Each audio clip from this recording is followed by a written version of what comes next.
নমস্কার সবাইকে। নমস্কার সবাইকে।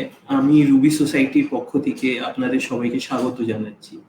আমরা আজকে আমাদের সিরিজ অফ লেকচার যেটা চলছে বিগত 10 বার চলেছে, আর এই 11তম lecture child and maternal health নিয়ে আমরা আজকে এসেছি।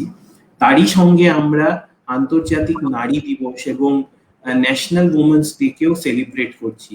তো বিগত ফেব্রুয়ারি 13 তারিখ সরোজিনী নাইডু বাংলার কোকিলার ওনার জন্মদিন ছিল, এবং বিগত 8ই মার্চ আন্তর্জাতিক নারী দিবস ছিল। তো এই দুটোকে একসাথে আমরা আজকে উদযাপন করব এই লেকচারের মাধ্যম দিয়ে। এই লেকচার শুরু করার আগে আমি একটা কবিতা দিয়ে শুরু করতে চাই। এই কবিতাটা লিখেছেন মিতা বাসু, আর শীর্ষক হচ্ছে আমি নারী। আমি নারী, আমি ফাগুন আকাশে বিছিয়ে দিয়েছি পলাশ রঙের শাড়ি। আমি সূর্য থেকে তৈরি করেছি আগুন জল মাটি, সমুদ্র গর্ভে দিয়েছি প্রবাল, ব্রহ্মাণ্ডে দিয়েছি ছায়াপথ। আমি নারী, আমার বুকের ধারায় আমি লালন করেছি ডাইনো যুগ থেকে সত্যযুগ। আমি ভাসিয়ে চলেছি বেহুলার ভেলা, প্রলেপ দিয়েছি কুণ্ঠে অনর প্রতিপৃষ্ঠে, মধু ভরেছি আষ্টে পৃষ্ঠে। আমি নারী, আমারই জনিপথে বেয়ে নেমে এলো বুদ্ধ নিতাই রাম, মোহাম্মদ যিশু গান্ধী, আরো আরো অবিরাম। আমি নারী, আমি তখনও দিয়েছি আজও দিয়ে যাব সুবাতাস সুছন্দ সুখালয়, বারবার মিলিত হোক পুরুষ প্রকৃত আলঙ্ঘয় বরাবর। তো এবার আন্তর্জাতিক নারী দিবসের থিম ছিল যে চুজ টু চ্যালেঞ্জ আর women in leadership achieving an equal future in কোভিড-19 ওয়ার্ল্ড। তো যেটা আন্তর্জাতিক নারী দিবস প্রতি বছর আমরা সবাই জানি যে একটা থিম নিয়ে ওনারা শুরু করে। তো এবারকার থিম যেরকম চুজ টু চ্যালেঞ্জ, যেটা হচ্ছে মানে এটার মানে মেইন থিম বা মেইন জিনিসটা হচ্ছে যে নারীদের বলা হচ্ছে যে লিঙ্গ বৈষম্যতাকে কম করার জন্য তাদের চ্যালেঞ্জ করতে হবে। প্রতিনিয়ত যে সোসাইটিতে যে পুরুষতান্ত্রিক সমাজের যে রুলস অ্যান্ড রেগুলেশন গুলোকে চাপিয়ে দেওয়া হয় নারীদের উপরে, সেই জিনিসগুলোকে প্রশ্ন তুলতে হবে, সেগুলোকে চ্যালেঞ্জ করতে হবে, আর প্রতিনিয়ত চ্যালেঞ্জ করে সেইগুলো থেকে ইকুয়ালিটি বা সেই বৈষম্যতা গুলোকে কম করতে হবে। আর তারই সঙ্গে ওমেন ইন লিডারশিপ একটা বড় কথা, যেটা মানে আমরা সবাই জানি কি লিডারশিপ পজিশনে পুরুষদের থেকেও মহিলারা গেলে আরো ভালোভাবে ডেভেলপমেন্ট হয়ে চলেছে। আর সেটা মানে বিগত কিছু বছরে আমরা দেখছি বড় বড় মানে বিশ্বের 500 বড় যে কোম্পানিজ রয়েছে তার মধ্যে অনেক কোম্পানিতেই সিইও হিসাবে মহিলারা জায়গা করে নিচ্ছেন। ইভেন কি ইউনাইটেড নেশনে চিফ ইকোনমিস্টও এখন একজন মহিলা, যেটা মানে একটা মানে পার্সপেক্টিভ চেঞ্জ করে দিচ্ছে, যেটা একটা মেল পার্সপেক্টিভ টুয়ার্ডস ডেভেলপমেন্ট বা টুয়ার্ডস হেলথ বলুন, টুয়ার্ডস সোসাইটি বলুন, সেই সব জিনিসগুলোকে চেঞ্জ করা বা চ্যালেঞ্জ করার দরকার, যেটা মহিলারা নিজেদের পার্সপেক্টিভ দিয়ে, নিজেদের চিন্তাধারা দিয়ে সেই জায়গায় পৌঁছিয়ে সেইগুলোকে চ্যালেঞ্জ করে আসছে বা করছে। আর যেহেতু আমি বললাম যে ন্যাশনাল ওমেন্স ডেও ছিল, তো আমাদের এটাও ভুলে যাওয়া উচিত না যে সরোজিনী নাইডু উনি আমাদের দেশের জন্য কত বলিদান দিয়েছেন। উনি ওনার 142nd বার্থ অ্যানিভার্সারি আমরা উদযাপন করেছি এই বছরে। আর উনি 1925-এ ইন্ডিয়ান ন্যাশনাল কংগ্রেসের প্রেসিডেন্ট হয়েছিলেন। আর উনি নিজের জীবনে অনেক কবিতা লিখেছেন, ফ্রিডম ফাইটিং মুভমেন্টে অনেকভাবে মানুষের পাশে দাঁড়িয়েছেন, গান্ধীজির সাথে একদম প্রথম সারিতে দাঁড়িয়ে ব্রিটিশদের সাথে অনেক রকম অনেক ইয়েতে উনি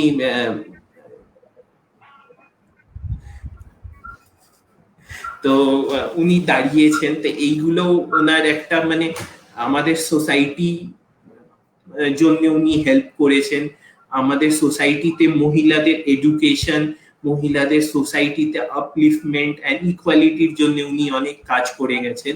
আর উনি 1949 মারা গেছেন। তো এই দুটো জিনিসকে আমি আজকে তুলে ধরতে চেয়েছি। আর এরপরে আমি অন্বেষাকে বলবো যে আজকের প্রোগ্রামটাকে শুরু করার জন্য। Thank you.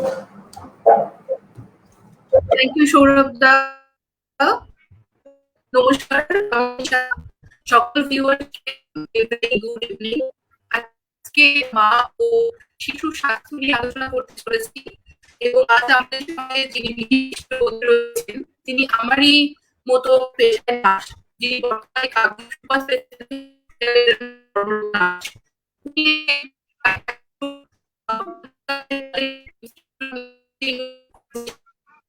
নার্সিং ডিপার্টমেন্টে, এবং উনি আমার বিশেষ পরিচিত একজন।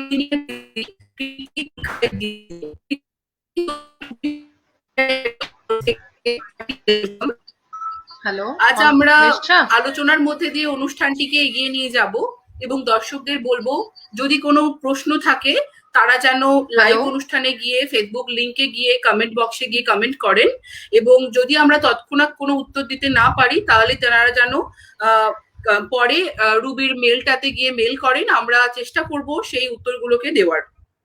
স্বাস্থ্যই সম্পদ। তো এখনকার সময়ে মা এবং বাচ্চা, মা এবং শিশুর স্বাস্থ্য যাতে সমস্ত দিক থেকে সুস্বাস্থ্য থাকে এবং ঠিক থাকে সেই জন্য নজর সবাই আমরা দিই। এবং দেখা যায় যে আগেকার সময়ে বা আগেকার দিনে অনেক প্রসূতি মায়েরা বাড়িতে প্রসব করতে গিয়ে বাচ্চা অনেক সময় মারা যেত বা মায়েরা মারা যেত, বা সুস্বাস্থ্য সম্পর্কে তাদের কোনো নলেজ না থাকার জন্য অনেক সময় স্বাস্থ্য হানি হতো।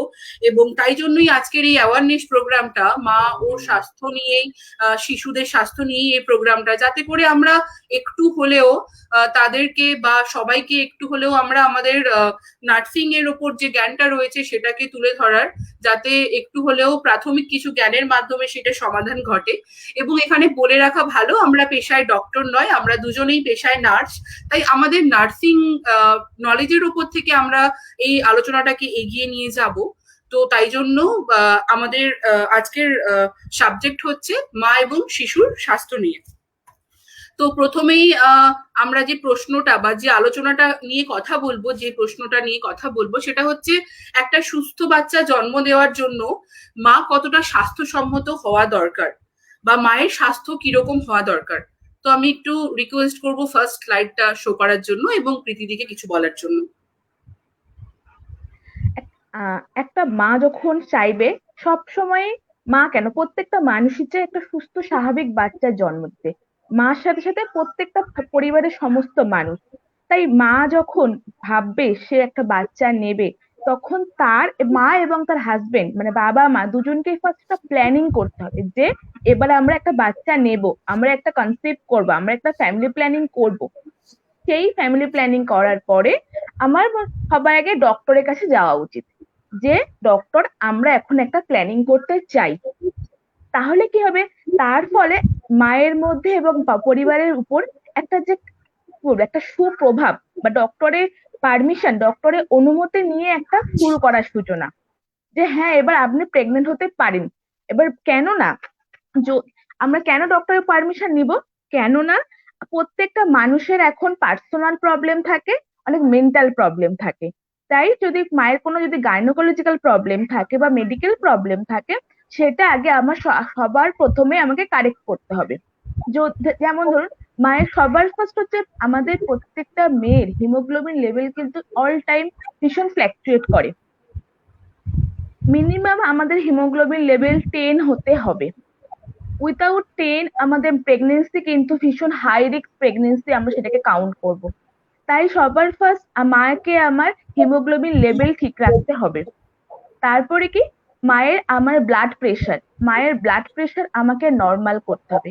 এ দুটো আমার প্রেগনেন্ট হওয়ার আগে সবচেয়ে বড় হেডলাইন বলতে পারি আমরা। হিমোগ্লোবিন লেভেল ঠিক করা, ব্লাড প্রেশার ঠিক করা। এছাড়াও যদি মায়ের কোনো হার্টের প্রবলেম থাকে, মায়ের যদি কোনো কিডনির প্রবলেম থাকে, সেগুলো আমাকে ট্রিটমেন্ট করাতে হবে ফার্স্ট। তারপর আমরা কি করতে পারি, তাছাড়া থাকে আমাদের অনেক মায়েরই আমার হেপাটাইটিস, এইচআইভি থাকে। অবশ্যই মায়ের কোনো প্রেগনেন্সি মানে প্ল্যানিং এর আগে আমাকে টেস্ট করিয়ে নিতে হবে। কেননা উইদাউট হেপাটাইটিস টেস্ট ছাড়া বা এইচআইভি টেস্ট ছাড়া কনসিভ করা মানে বাচ্চাকে যেমন মৃত্যুর মুখে ঠেলে দেওয়া। সব সময় আরেকটা মেন পয়েন্ট যেটা থাকে আমাদের হচ্ছে ব্লাড গ্রুপ টেস্ট করা। মায়ের ব্লাড গ্রুপ কি, এবি পজিটিভ না এবি নেগেটিভ না ও পজিটিভ না ও নেগেটিভ, এগুলো কিন্তু আমাদের সবসময় মার্কিং করতে হবে।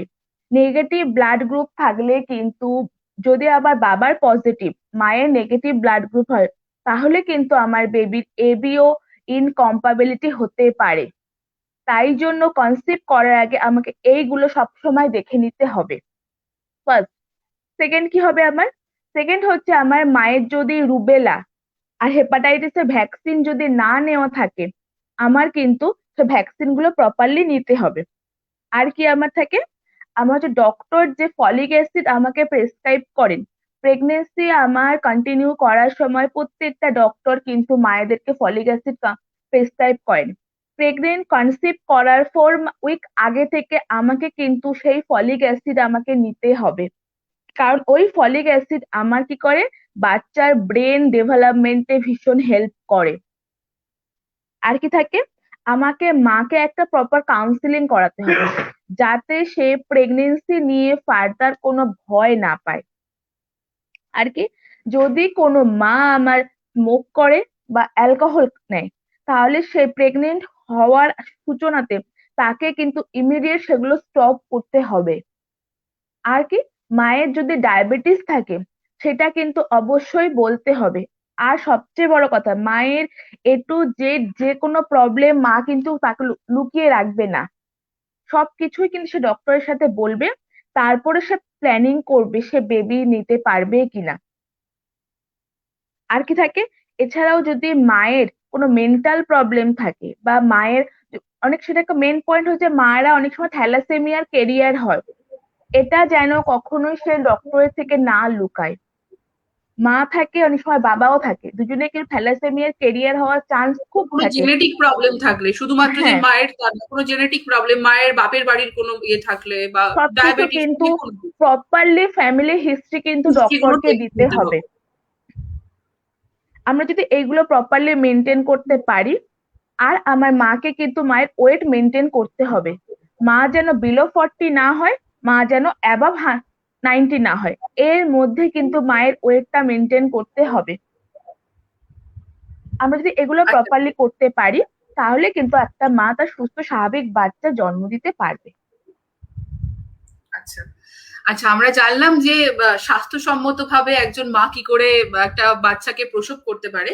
তো আমরা এবারে কথা বলবো, আমরা সাধারণত জানি যে আমাদের ডেলিভারি বা আমাদের প্রসব করা দুরকম ভাবে হয়, বা বাচ্চা ডেলিভারি হয় দুরকম ভাবে, একটা নর্মাল ডেলিভারিতে আর একটা আমরা জানি যে সিজারিয়ান ডেলিভারি বা সিজারিয়ান সেকশন যেটাকে বলছে।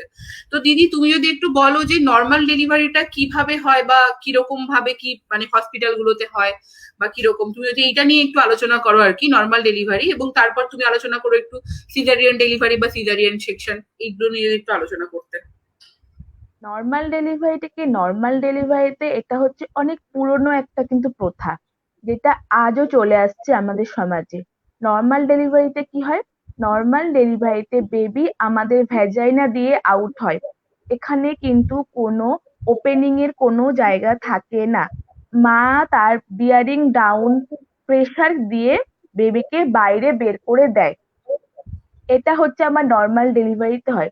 এতে কিন্তু মা আফটার 2 to 3 days পরে মা কিন্তু আবার যা নর্মাল লাইফ লিড করতে পারে।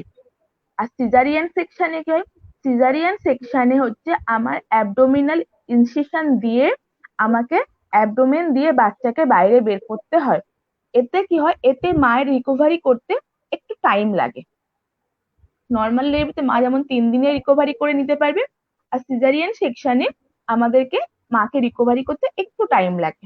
এবার তুমি বলতে পারো যে তাহলে ডক্টররা কেন সিজারিয়ান সেকশন বাঁচবে যদি তার রিকভারি করতে সময় লাগে?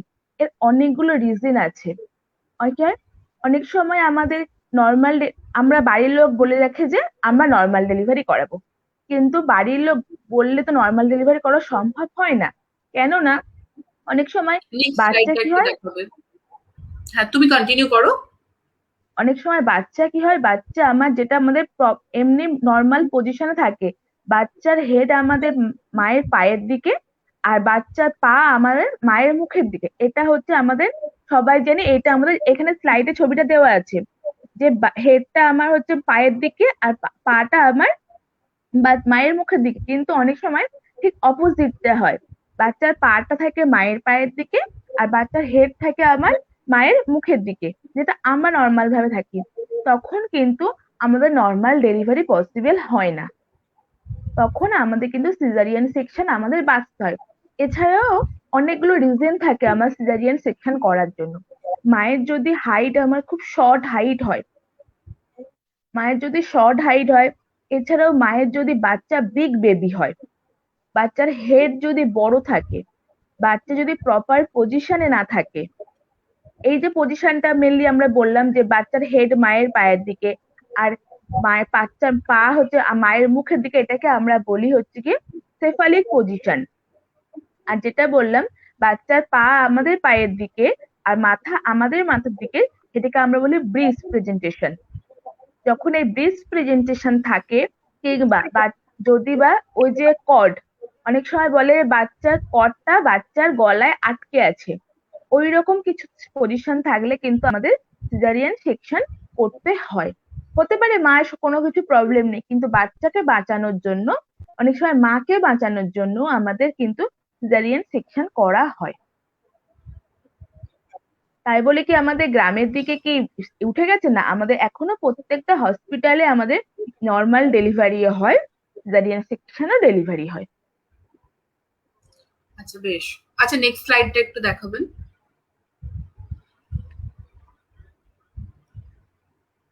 হ্যাঁ, এখানটাতে দেওয়াই আছে, স্লাইডে আমরা সবাই দেখতে পাচ্ছি বার্থ অ্যাট হোম।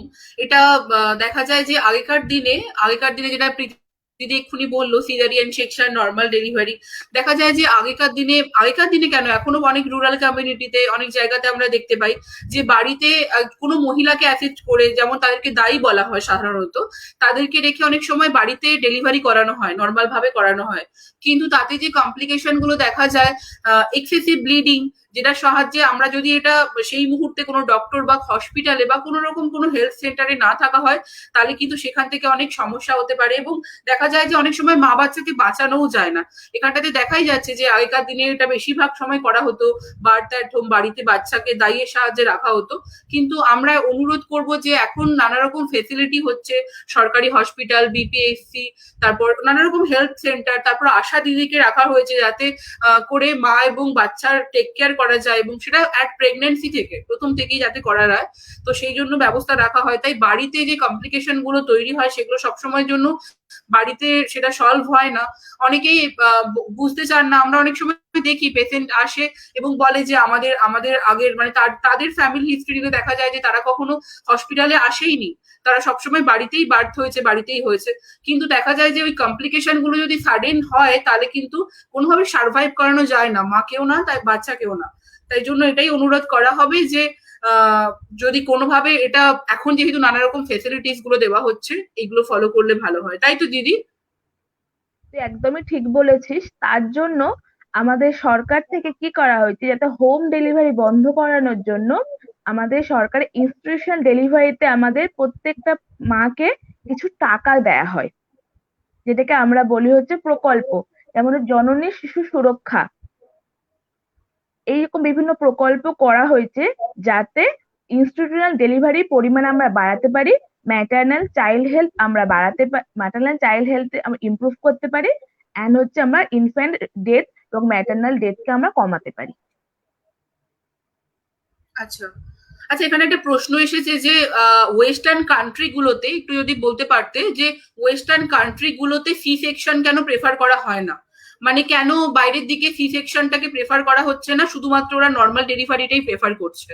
আমার মনে হয় অ্যাকচুয়ালি ওয়েস্টার্ন কান্ট্রি গুলোতে ফেসিলিটিস গুলো ভালো থাকে, অনেক বেটার থাকে ইন্ডিয়ান কান্ট্রি থেকে, মানে ওয়েস্টার্ন এতে আমরা দেখেও থাকি যে বাইরের দিকে নর্মাল ডেলিভারিটা অনেক হার বেশি হয়, কারণ ওরা এটা প্রেফার করে, কারণ সি সেকশনে অনেক কমপ্লিকেশন দেখা যায়। তবে আমাদের মনে হয় যেটা দিদি বললো যে যদি কমপ্লিকেশন থাকে লাইক ব্রিজ প্রেজেন্টেশন হয়, বাচ্চার পজিশন পাল্টে যায়, তাহলে ওরা প্রেফার করলেও কিন্তু করা যায় না, তাই না? সি সেকশনেই সেটা করাতে হয়। সেটাই সেটাই। আরেকটা কি থাকে, আমাদের সিজারিয়ান সেকশনে কিন্তু আমাদের যে ইনসিশনটা দেয়া হয় ওই স্কারটা কিন্তু আমাদের মায়ের হিউম্যান বডিতে কিন্তু থেকেই যায়। আর আমাদের ওয়েস্টার্ন কান্ট্রিতে কিন্তু মেয়েরা মেনলি, আমাদের ইন্ডিয়ান কান্ট্রিতে কিন্তু একটা শাড়ি পরার একটা ব্যাপার থাকে, ওয়েস্টার্ন কান্ট্রিতে কিন্তু মেয়েরা মেনলি শাড়ি কিন্তু পরে না, ওরা একটু ওয়েস্টার্ন ড্রেস ইউজ করে। ওই স্কারটা কিন্তু ওদেরকে লুকানোর একটা ব্যাপার থাকে এর মাঝে। হ্যাঁ, তাছাড়াও এমনিতে সি সেকশনে অনেক কমপ্লিকেশনও হয়, লাইক যখন স্পাইনাল অ্যানাস্থেসিয়া দেওয়া হয়, ওই স্পাইনাল অ্যানাস্থেসিয়া যে মেডিসিনটা দেওয়া হয়, সেই মেডিসিনটার কিন্তু অনেক দিন পর্যন্ত মানে তার সাইড এফেক্ট থাকে, অনেক রকম প্রবলেম থাকে। আর ওদের দেখা যায় যে টেকনিক্যাল মেডিকেল লাইনে টেকনিক্যাল এগুলো অনেক উন্নত হয়, একদমই অনেক উন্নত হয়। কিন্তু যদি দেখা যায় যে খুব প্রবলেম হচ্ছে, পজিশন পাল্টে যাচ্ছে বা বাচ্চা ব্রিজ প্রেজেন্টেশন হচ্ছে, যেটা দিদি বললো যে মাথা উল্টে যাচ্ছে বা অনেক সময় প্রেশার হাই হচ্ছে, অনেক সমস্যা হয়, তখন কিন্তু নর্মালি চাইলেও কেউ করাতে পারা যায় না, তখন তো বোধহয় শিক্ষানেই করতে হয়। আচ্ছা, পরের প্রশ্নগুলো আমরা একটু পরে দেখে নিচ্ছি। তার আগে বলি যে এখন একটু বলবো আমরা টিনেজ প্রেগনেন্সি নিয়ে। আচ্ছা, একটু পরের স্লাইডটা একটু দেখাবেন। টিনেজ প্রেগনেন্সি নিয়ে বলবো, কারণ এখন নানা রকম প্রবলেমের জন্য দেখা যায় টিনেজটা সাধারণত বলা হচ্ছে 13 থেকে 19, মানে 13 থেকে 19 বছর বয়সের সময়। স্কুলারদের মধ্যেও এখন এইটা দুর্ঘটনার জন্য হচ্ছে বা অনেক সময় ল্যাক অফ নলেজের জন্য হচ্ছে। তো তাই তুমি যদি একটু টিনেজ প্রেগনেন্সিটা নিয়ে বলতে, বা কোন সময় মা হওয়া উচিত, কি কি সমস্যা হয়, এটা যদি তুমি একটু বলতে, বা মা হওয়ার নির্দিষ্ট সময় বয়সটা যদি তুমি বলে দিতে। টিনেজ প্রেগনেন্সি আমরা কাকে বলবো? আমরা 13 থেকে 19 বছর পর্যন্ত যারা, যেসব মেয়েরা প্রেগনেন্ট হয় তাকে আমরা কিন্তু টিনেজ প্রেগনেন্সি বলবো। আজকালকার দিনে টিনেজ প্রেগনেন্সি কিন্তু অনেক বেশি পরিমাণে, কেন হচ্ছে টিনেজ প্রেগনেন্সি হবার ফার্স্ট হচ্ছে আমার ল্যাক অফ সেক্স এডুকেশন। আমার যদি প্রপারলি সেক্স এডুকেশন না থাকে তাহলে কিন্তু আমাদের কিন্তু এই প্রেগনেন্সির পরিমাণটা দিন দিন বেড়ে যাবে। তারপরে কি থাকে আমার পোভার্টি, আর কি থাকে আমার lack of parental care, communication, early marriage. এখনো কিন্তু আমাদের গ্রামের দিকে মেয়েদের কিন্তু ক্লাস 10 মাধ্যমিক পরীক্ষা দিতে দিতে কিন্তু বিয়ে হয়ে যায়। তখন কিন্তু তার এজ কিন্তু আমার 20 হয় না, তার ওই 16-17, তখন কিন্তু যেহেতু তাদের বিয়ে হয় তারা তো প্রপারলি সেক্স এডুকেশন জানে না, তখন তাদের অটোমেটিক্যালি তাদের বিয়ের পরপরই তারা কনসিভ করে ফেলে। এদেরকে তো আমরা টিনেজ প্রেগনেন্সি বলবো। আর প্রেগনেন্ট হওয়ার ফার্স্ট আমার বলতে পারি পারফেক্ট এজ যেটা আমার 20 থেকে 30। 20 থেকে 30 এর মধ্যে একটা মেয়ের আমার প্রপারলি আমার বেবি নেওয়া উচিত। তার বলে কি তুমি সবাই প্রশ্ন করতে পারে কি 30 পরে কি বেবি হয় না? 30 পরে যদি সেকেন্ড গ্র্যাভিটা মা মানে হচ্ছে যারা দুবার প্রেগনেন্ট, ফার্স্ট প্রেগনেন্সি হ্যাঁ, তাকে আমরা সেকেন্ড গ্র্যাভিটা বলবো। সবসময় প্রথম বাচ্চাটা আমার কিন্তু 20 থেকে 30-এর মধ্যে নেওয়া উচিত। সেকেন্ড বাচ্চা হতে পারে 31-32, তাতে কিন্তু আমার রিস্ক কম। আমার প্রাইমারি গ্র্যাভিটা মানে ফার্স্ট বাচ্চা কিন্তু আমার অল টাইম রিস্ক, কিন্তু সেকেন্ড গ্র্যাভিটা কিন্তু আমার অতটাও রিস্ক নয়। তাই জন্য মা হওয়ার পারফেক্ট এজ বলবো প্রাইমারি মানে প্রথম মা হওয়ার ফার্স্ট এজ আমার 20 থেকে 30 এর মধ্যে হলে একটা মা কিন্তু সুস্থ স্বাভাবিক বাচ্চা জন্ম দিতে পারে। আর বললে তুমি কি যে আমার কি কি এফেক্ট হতে পারে টিনেজ প্রেগনেন্সি, আমার ফার্স্ট হচ্ছে কি আমার কি হয়, আমার প্রিম্যাচিউর বার্থ হয়।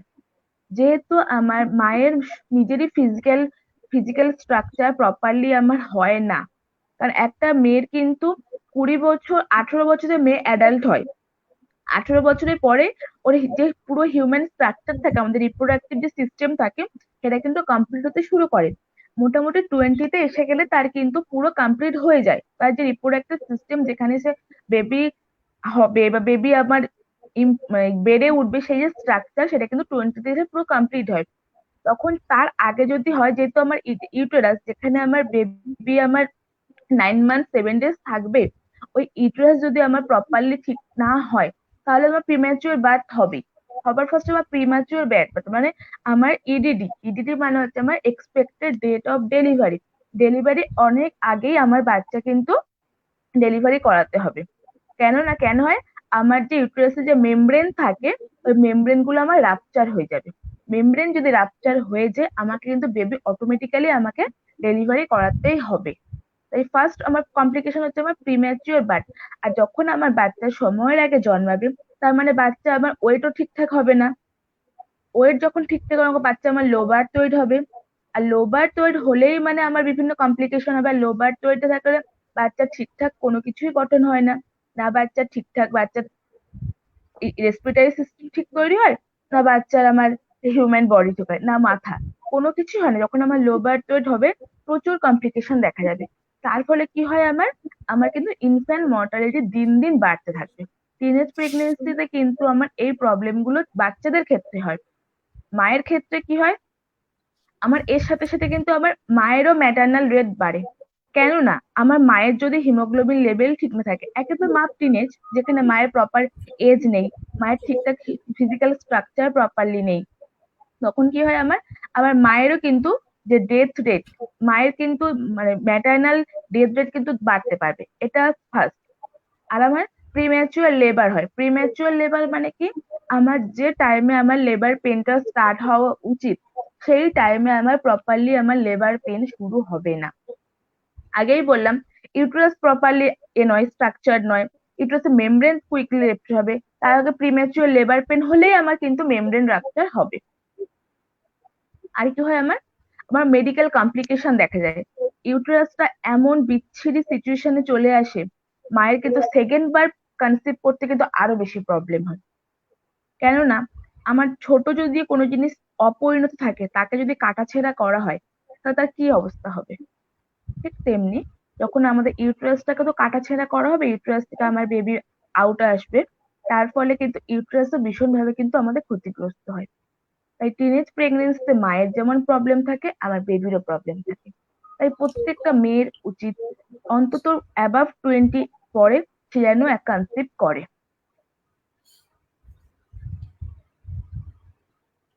আচ্ছা, এবার একটু পরের স্লাইডটা দেখাও।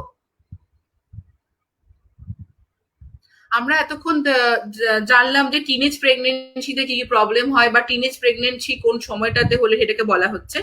এবারে আমরা ওই হেলদি মাদেরকে নিয়ে একটু বলবো যে গর্ভবতী অবস্থাতে কিরকম নিউট্রিশন নিলে ভালো, কিংবা কিরকম সময়টাতে মানে কনসিভ করলে সেই সময়টা রাইট টাইম হচ্ছে, রাইট টাইম অফ প্রেগনেন্সি, এটা কোন সময়টাকে বলা হচ্ছে। যেমন নিউট্রিশন নিয়ে বলতে গেলে তো বলতে হয় যে যদি কোনো আয়রন ডেফিসিয়েন্সি থাকে, ওখান থেকে ডক্টররাই বলেন আয়রন ডেফিসিয়েন্সি থাকলে আয়রন মেডিসিন দেওয়া হয়, আয়রন ফলিক অ্যাসিড এরকম টাইপের মেডিসিন থাকে, বা কোনো রকম প্রবলেম থাকলে যেমন আরো দেওয়া হয় TT1 TT2 অ্যান্টিনেটাল সময়টাতে। 27 উইকস এর সময় বোধহয় TT1টা দেওয়া হয়, এবং TT2টা দেওয়া হয় 34 উইকস, মানে তার 4 সপ্তাহ পরে। তো তুমি যদি একটু নিউট্রিশন নিয়ে বলতে, প্রপার নিউট্রিশন এবং কি কি অ্যাভয়েড করা উচিত ওই সময়টাতে। সবার ফার্স্ট অ্যাভয়েড বলতে আমরা চেষ্টা করব জাঙ্ক ফুড অ্যাভয়েড করার। জাঙ্ক ফুড আমাকে সবসময় অ্যাভয়েড করতে হবে, কেননা এই সময় মায়ের একটা কনস্টিপেশনের কিন্তু একটা টেন্ডেন্সি থাকে এই প্রেগনেন্সি পিরিয়ডে।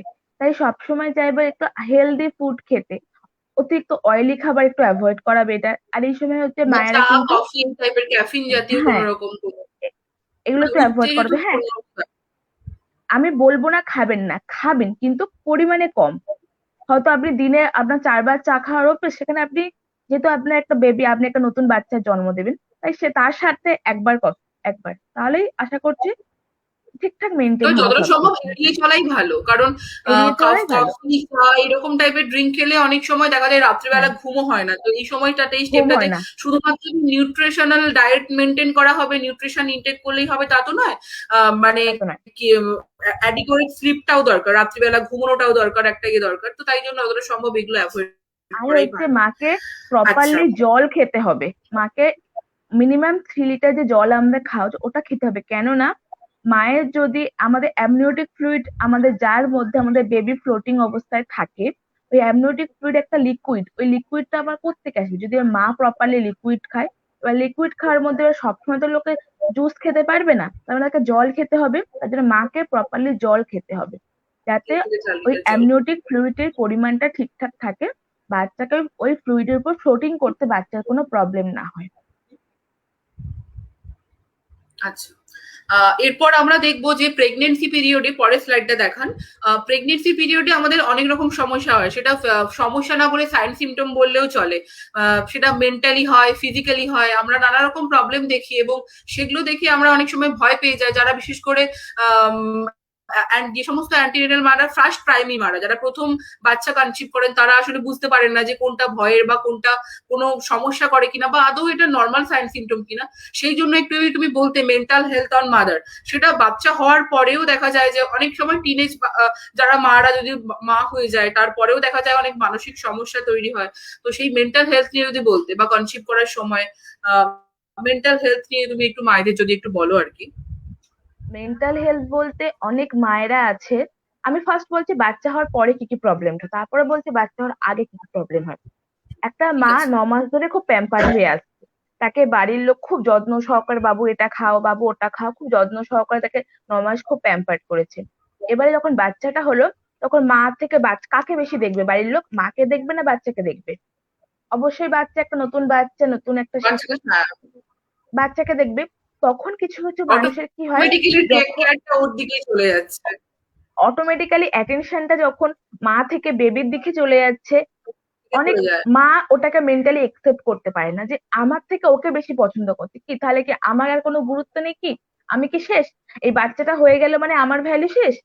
এই ধরনের মেন্টালিটি অনেকের মধ্যে গ্রো করে। হ্যাঁ, অথচ মা একটা বাচ্চাকে 9 মাস ধরে 9 মাস 10 দিন ধরে ক্যারি করছে, এত পেইন টলারেট করছে।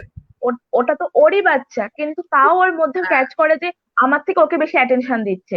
হ্যাঁ, হয়তো হাজবেন্ড হয়তো এসে বাচ্চা কেমন আছে, ও খেয়েছে কিনা, হয়তো আগে জিজ্ঞেস তুমি খেয়েছো কিনা, এটা জিজ্ঞেস করতো, এখন এসে বাচ্চা খেয়েছে কিনা। এই জিনিসগুলো না অনেক মায়া নিতে পারে না, তার ফলে কি দেখা যায়, আমার পোস্ট পার্টাম ডিপ্রেশন দেখা যায়।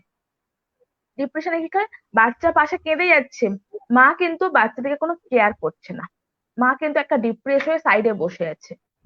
এটাকে আমরা বলবো কিন্তু পোস্ট পার্টাম ডিপ্রেশন। সেটা শুধুমাত্র অ্যাডাল্ট মাদের না, টিনেজ মায়েদের ক্ষেত্রেও দেখা যায়। যদি কোনো টিনেজ মারাও যদি এরকম ভাবে মানে বাচ্চা হয়, দেখা যায় যে হ্যাঁ, সেই মাটা যখন দেখছে যে তার সমবয়সে সবাই স্কুলে যাচ্ছে বা অন্যরকম লাইফ লিড করছে, সে যখন সাডেনলি মা হচ্ছে বা কনসিভ করছে, তখন তার সেই বয়সটাও হয়নি তাকে মানে টেক কেয়ার করা, মানে তারই তখন উচিত স্কুলে যাওয়া, তার টেক কেয়ার করা। তখন যখন তার বাচ্চা হয়ে যাচ্ছে, স্বাভাবিকভাবেই তার নিজের মানসিক ভারসাম্যটা একটু হলেও দুর্বল হয়ে যাচ্ছে, সে তখন ওটাকে নিতে পারছে না, কান্না করা বাই করা।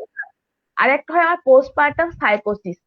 এতে কি হয়, ওটাতে যেমন বললাম বাচ্চা যখন কাঁদে, এখানে মা কি হয়, ডিপ্রেস হয়। এখানে কি হয়, বাচ্চা যখন কাঁদে, মা তার উপর অ্যাগ্রেসিভ হয়ে যায়, যে হয়তো মা ঘুমাচ্ছে, বাচ্চা কেঁদে যাচ্ছে, মাকে উঠতে হচ্ছে, তাকে ব্রেস্ট ফিড করাতে, তাকে খাওয়াতে, ন্যাপি চেঞ্জ করতে হচ্ছে, ওইগুলো মা মানতে পারছে না, যে আমাকে একটু শান্তিতে ঘুমাতে দিচ্ছে না। তার ফলে কি মা বাচ্চার উপর কন্টিনিউ অ্যাগ্রেসিভ হয়ে যায়। এটাকে আমরা বলি হচ্ছে পোস্টপার্টাম সাইকোসিস।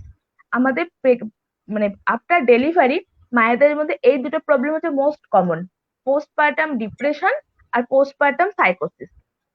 আর আমার ডেলিভারির আগে কি হয়, ডেলিভারির আগে হচ্ছে গিয়ে আমার একটা ডিপ্রেশন দেখা যায়, যেটা ও বললো, যে অন্বেষা বললো যে টিনেজ প্রেগনেন্সিতে ওই তখন দেখতে পাচ্ছি ও প্রেগনেন্ট। ও একটা প্রেগনেন্সি পিরিয়ড কিন্তু একটা বিশাল 9 মান্থের একটা জার্নি, এই জার্নি কিন্তু কন্টিনিউটা করা একটু ডিফিকাল্ট, সেটা যারা যারা মা হয়েছে তারা সবাই জানে। 9 মান্থ অতি কেয়ারফুলি, অতি মানে সতর্ক সন্তর্পণ যাকে বলে, সেভাবে কিন্তু বেবিটাকে অনেকভাবে কেয়ার করতে হয়, যত্ন করে তাকে রাখতে হয় ডেলিভারি পর্যন্ত। যখনও দেখছে ওর বয়সী বাচ্চারা সিনেমা দেখছে, খেলতে যাচ্ছে, ওকে যখন দেখতে পাচ্ছে ও নড়তে পারছে না, যখন দেখবে যে সবাই, অনেকের পেট একটু বেশি বার হয়, অনেকের পেট একটু কম বার হয়, এটা হয়তো বেবির মেনলি ওয়েটের উপর গেন করে হয়। তো যে মায়ের ইউটেরাসে 3 কেজির বাচ্চা আছে, তার তো পেট অটোমেটিক্যালি একটু বেশি হবেই। আর যে মায়ের হয়তো 2 কেজি, 2.5 কেজির বাচ্চা, অটোমেটিক্যালি পেট কম হবে। যখন 3 কেজির বাচ্চা একটা একটা 18 বছরের মেয়ে ক্যারি করছে, হয়তো ওয়েট 40, 42, অটোমেটিক্যালি সে কিন্তু ঠিকঠাক ভাবে হাঁটতে পারবে না, ঠিকঠাক ভাবে নড়তেও পারবে না, তো তাকে নিচে বসতেও পারবে না। ঠিক দেখছে ওর বয়সী মেয়েরা সিনেমা দেখতে যাচ্ছে, ঘুরতে যাচ্ছে, বিয়ে বাড়ি যাচ্ছে, অটোমেটিক্যালি ওর মধ্যে একটা ডিপ্রেশন কিন্তু গ্রো করতে শুরু করে। এই এই মেনলি হ্যাঁ, হচ্ছে এবার আমার এটা এগুলো প্রবলেম। মানসিক সমস্যাগুলো দেখা যায়। তো এখন যদি হুম। প্রশ্ন আসে যে মানসিক এই সমস্যাগুলোর কি সমাধান? সমাধান বলতে গেলে আমার যেটা মনে হয় বা দিদিও বলবে, তো আমার মনে হয় যে এই সময় একটু কোঅপারেট করা উচিত ফ্যামিলি মেম্বারদের, তার হাজবেন্ডের বা ফ্যামিলি মেম্বারদের, তাদের সাথে কিন্তু একটু কোঅপারেট করাটা খুব দরকার। মানে যখন দেখা যাচ্ছে একটা মাকে মাঝরাত্রিবেলা উঠে বারবার বাচ্চাকে ফিডিং করাতে হচ্ছে বা তাকে টেক কেয়ার করতে হচ্ছে, তখন যদি তার ফ্যামিলির লোকেরা সেই সময় তাকে যদি একটু সাপোর্ট দেয়, বা সারাদিন যখন সে তার বাচ্চার টেক কেয়ার করছে সেই সময় যদি মায়ের টেক কেয়ার করা হয়, কারণ পোস্টনেটাল মানে পোস্ট বলা হচ্ছে যখন একটা আফটার ডেলিভারি ফেজটাকে বলা হচ্ছে পোস্টনেটাল, তখন যদি তাকে মনে হয় তাকেও টেক কেয়ার করা হয় এবং তাকে যদি একটু সাপোর্ট দেওয়া হয়, আমার মনে হয় যে এই মেন্টাল স্ট্রেসটা বা এই যে এই ব্যাপারগুলো একটু ট্রমাগুলো কাটতে পারে। তাই তো দিদি? এরকম যদি হ্যাঁ, হয় তাহলে তো বোধহয় একটু হলেও আরেকটা মানসিক। সলিউশন আছে, যেটা আমাকে একটু সাইকিয়াট্রিকের কাছে গিয়ে একটু প্রপার কাউন্সিলিং করাতে হবে। যখন যাতে জিনিসটা সিভিয়ার কাউন্সিলিং জায়গায় চলে করালে, যাবে যখন। হ্যাঁ, কাউন্সিলিং করালে মায়ের মধ্যে যে ওই মনে যে ব্যাপারগুলো থাকে না, একটা সাইকোলজিস্ট কিন্তু ওগুলো প্রপারলি আইডেন্টিফাই করতে পারে মানে কি থেকে ওটা জিনিসটা হচ্ছে।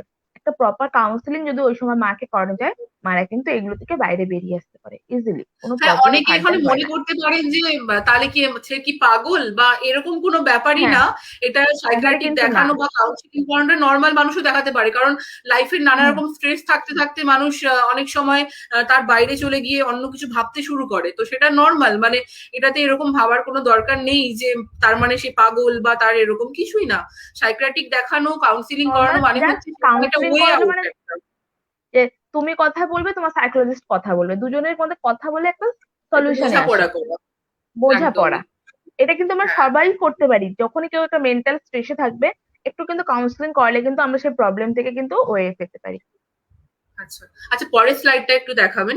দিদি, এখন মানসিক সমস্যা নিয়ে বললে, এবার যদি তুমি একটু বলতে যে প্রেগনেন্সি পিরিয়ডে আমাদের শারীরিক কি সমস্যা বা সাইন সিমটম গুলো দেখা যায়, যেটা দেখলে ভয় না পায় মায়েরা, যাদের নলেজ থাকে না, যে কিগুলো দেখলে যে হ্যাঁ এটা নর্মাল, এমন কোনো সমস্যা না।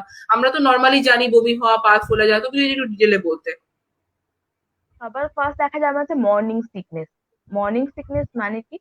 ঘুম থেকে উঠেই একটা দুর্বলতা ভাব, মানে ঘুম থেকে উঠে মনে হচ্ছে কিছু করতে ভাল লাগছে না, হাত পা ফুলে যাচ্ছে, দুর্বল লাগছে, এটাকে বলা হয় মর্নিং সিকনেস। এটা হচ্ছে মোস্ট কমন, এটাকে নিয়ে ভয় পাওয়ার কোনো দরকার নেই।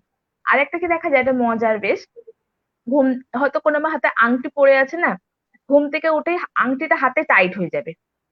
আবার যখন দিন বাড়তে শুরু করবে, অটোমেটিক্যালি আংটিটা লুজ হয়। এটা নিয়ে কিন্তু ভয় পাওয়ার কোনো রিজন নেই যে আমার হাতটা কেন সকালবেলা ফুলে যাচ্ছে, মোটা হচ্ছে আঙুলটা রাতে, এটা কিন্তু নর্মাল, এটা মর্নিং সিকনেস এর জন্যই হয়। আর আমার কি দেখা যায়? ভমিটিং, এক্সেসিভ ভমিটিং আমার দেখা যায়। একটা ভমিটিং একটা লেভেল পর্যন্ত কিন্তু ঠিক আছে, যখন দেখা যায় একটা আমার কন্টিনিউয়াস ভমিটিং করে যাচ্ছে, তখন কিন্তু তাকে ইমিডিয়েট আমার ডক্টর দেখানো হবে। হ্যাঁ, দিনে একবার ভমিটিং করছে দেন ওকে, দিনে 7 বার 8 বার ভমিটিং করছে, কিছু সে খেতে পারছে না, পেটে কিছু থাকছে না, তখন কিন্তু ইমিডিয়েট কিন্তু আমাকে ডক্টর দেখাতে হবে। কারণ ওই ভমিটিংটাই কিন্তু আমার বেবির শরীরের উপর এফেক্ট করবে। কারণ বেবি নিউট্রিশন, ফুড, অক্সিজেন সব কিন্তু মায়ের মধ্য দিয়েই পায়। মা যদি ঠিকঠাক ফুড ইনটেক না করে, মা যদি জল ইনটেক না করে, তাহলে কিন্তু বেবিও পাচ্ছে না। তাই যখন দেখবে যে ভমিটিংটা আমার এক্সেসিভ লেভেলে হচ্ছে, তখন কিন্তু ইমিডিয়েট আমার ডক্টরের সাথে কনসালটেশন করা উচিত। আর কি হয়, আমার পা ফুলে যাওয়া, পা ফুলে যায় কেন? এই সময় আমাদের অনেক সময় না প্রি এক্লেমশিয়া একটা ব্যাপার থাকে, এটা একটা মেডিকেল টার্ম। এটা কিন্তু একবার পা ফুললো দেন ওকে, যখন এই পা ফোলাটা আমার এক্সেসিভ হচ্ছে, আমার এদিকে আমার প্রেশারটাও কন্টিনিউয়াস বাড়ছে, তখন কিন্তু সবসময় ইমিডিয়েট ডক্টরের কাছে গিয়েই প্রেশার কমানোর একটা মেডিসিন থাকে, ডক্টর প্রেসক্রাইব করেন, সেটা কিন্তু তোমাকে নিতেই হবে। যে মায়ের পা ফুলে যাচ্ছে, মুখ ফুলে যাচ্ছে, আংটি পড়ে, মর্নিং সিকনেস এর জন্য কিন্তু হাত ফোলাটা আলাদা ব্যাপার। আর এই প্রিএক্লেমসিয়ার জন্য কিন্তু আমার হাত ফোলা, প্রেসার বেড়ে যাওয়া, আমার চোখ ফুলে যাওয়া, মুখ ফুলে, এটা কিন্তু আলাদা ব্যাপার। তাই প্রেগনেন্সি পিরিয়ডে কিন্তু আমাকে বুঝতে হবে কোনটা আমার নর্মাল আর কোনটা অ্যাবনর্মাল, এটা কিন্তু মাই বুঝতে পারবে। কেননা মা যদি তার প্রবলেমটা না শেয়ার করে কারোর সাথে, কিন্তু কেউ জানতে পারবে না। আরো কি প্রবলেম হয় আমার, মাই বেশি কনস্টিপেশন। ভালো করে অবজার্ভ করতে পারবে হ্যাঁ যে তার, এবং সেটা তার প্রবলেম হলে সেটা যদি ক্লিয়ারলি বলে তাহলে সেটা বোঝা যাবে ভালো করে। আচ্ছা, এর পরের স্লাইডটা একটু দেখাবেন। আমরা এত সময় দেখলাম যে প্রেগনেন্সি পিরিয়ডে মানসিক সমস্যা কি কি হয়, শারীরিক সমস্যা কি কি হয়, হ্যাঁ টিনেজ আর প্রেগনেন্সি কি হয় নিয়েও আমার, বললাম। এবার এটা একটু আমরা কিন্তু দেখবো অ্যাসিডিটির একটা দেখা যায়। অ্যাসিডিটিটা কিন্তু অল টাইম প্রেগনেন্সির ক্ষেত্রে হয়, এটা নিয়ে কিন্তু ভয় পাওয়ার কোনো আমাদের রিজন থাকে না, এগুলো আমাদের নর্মাল, এগুলো আমাদের প্রত্যেকটা মায়েরই প্রেগনেন্সিতে হয়।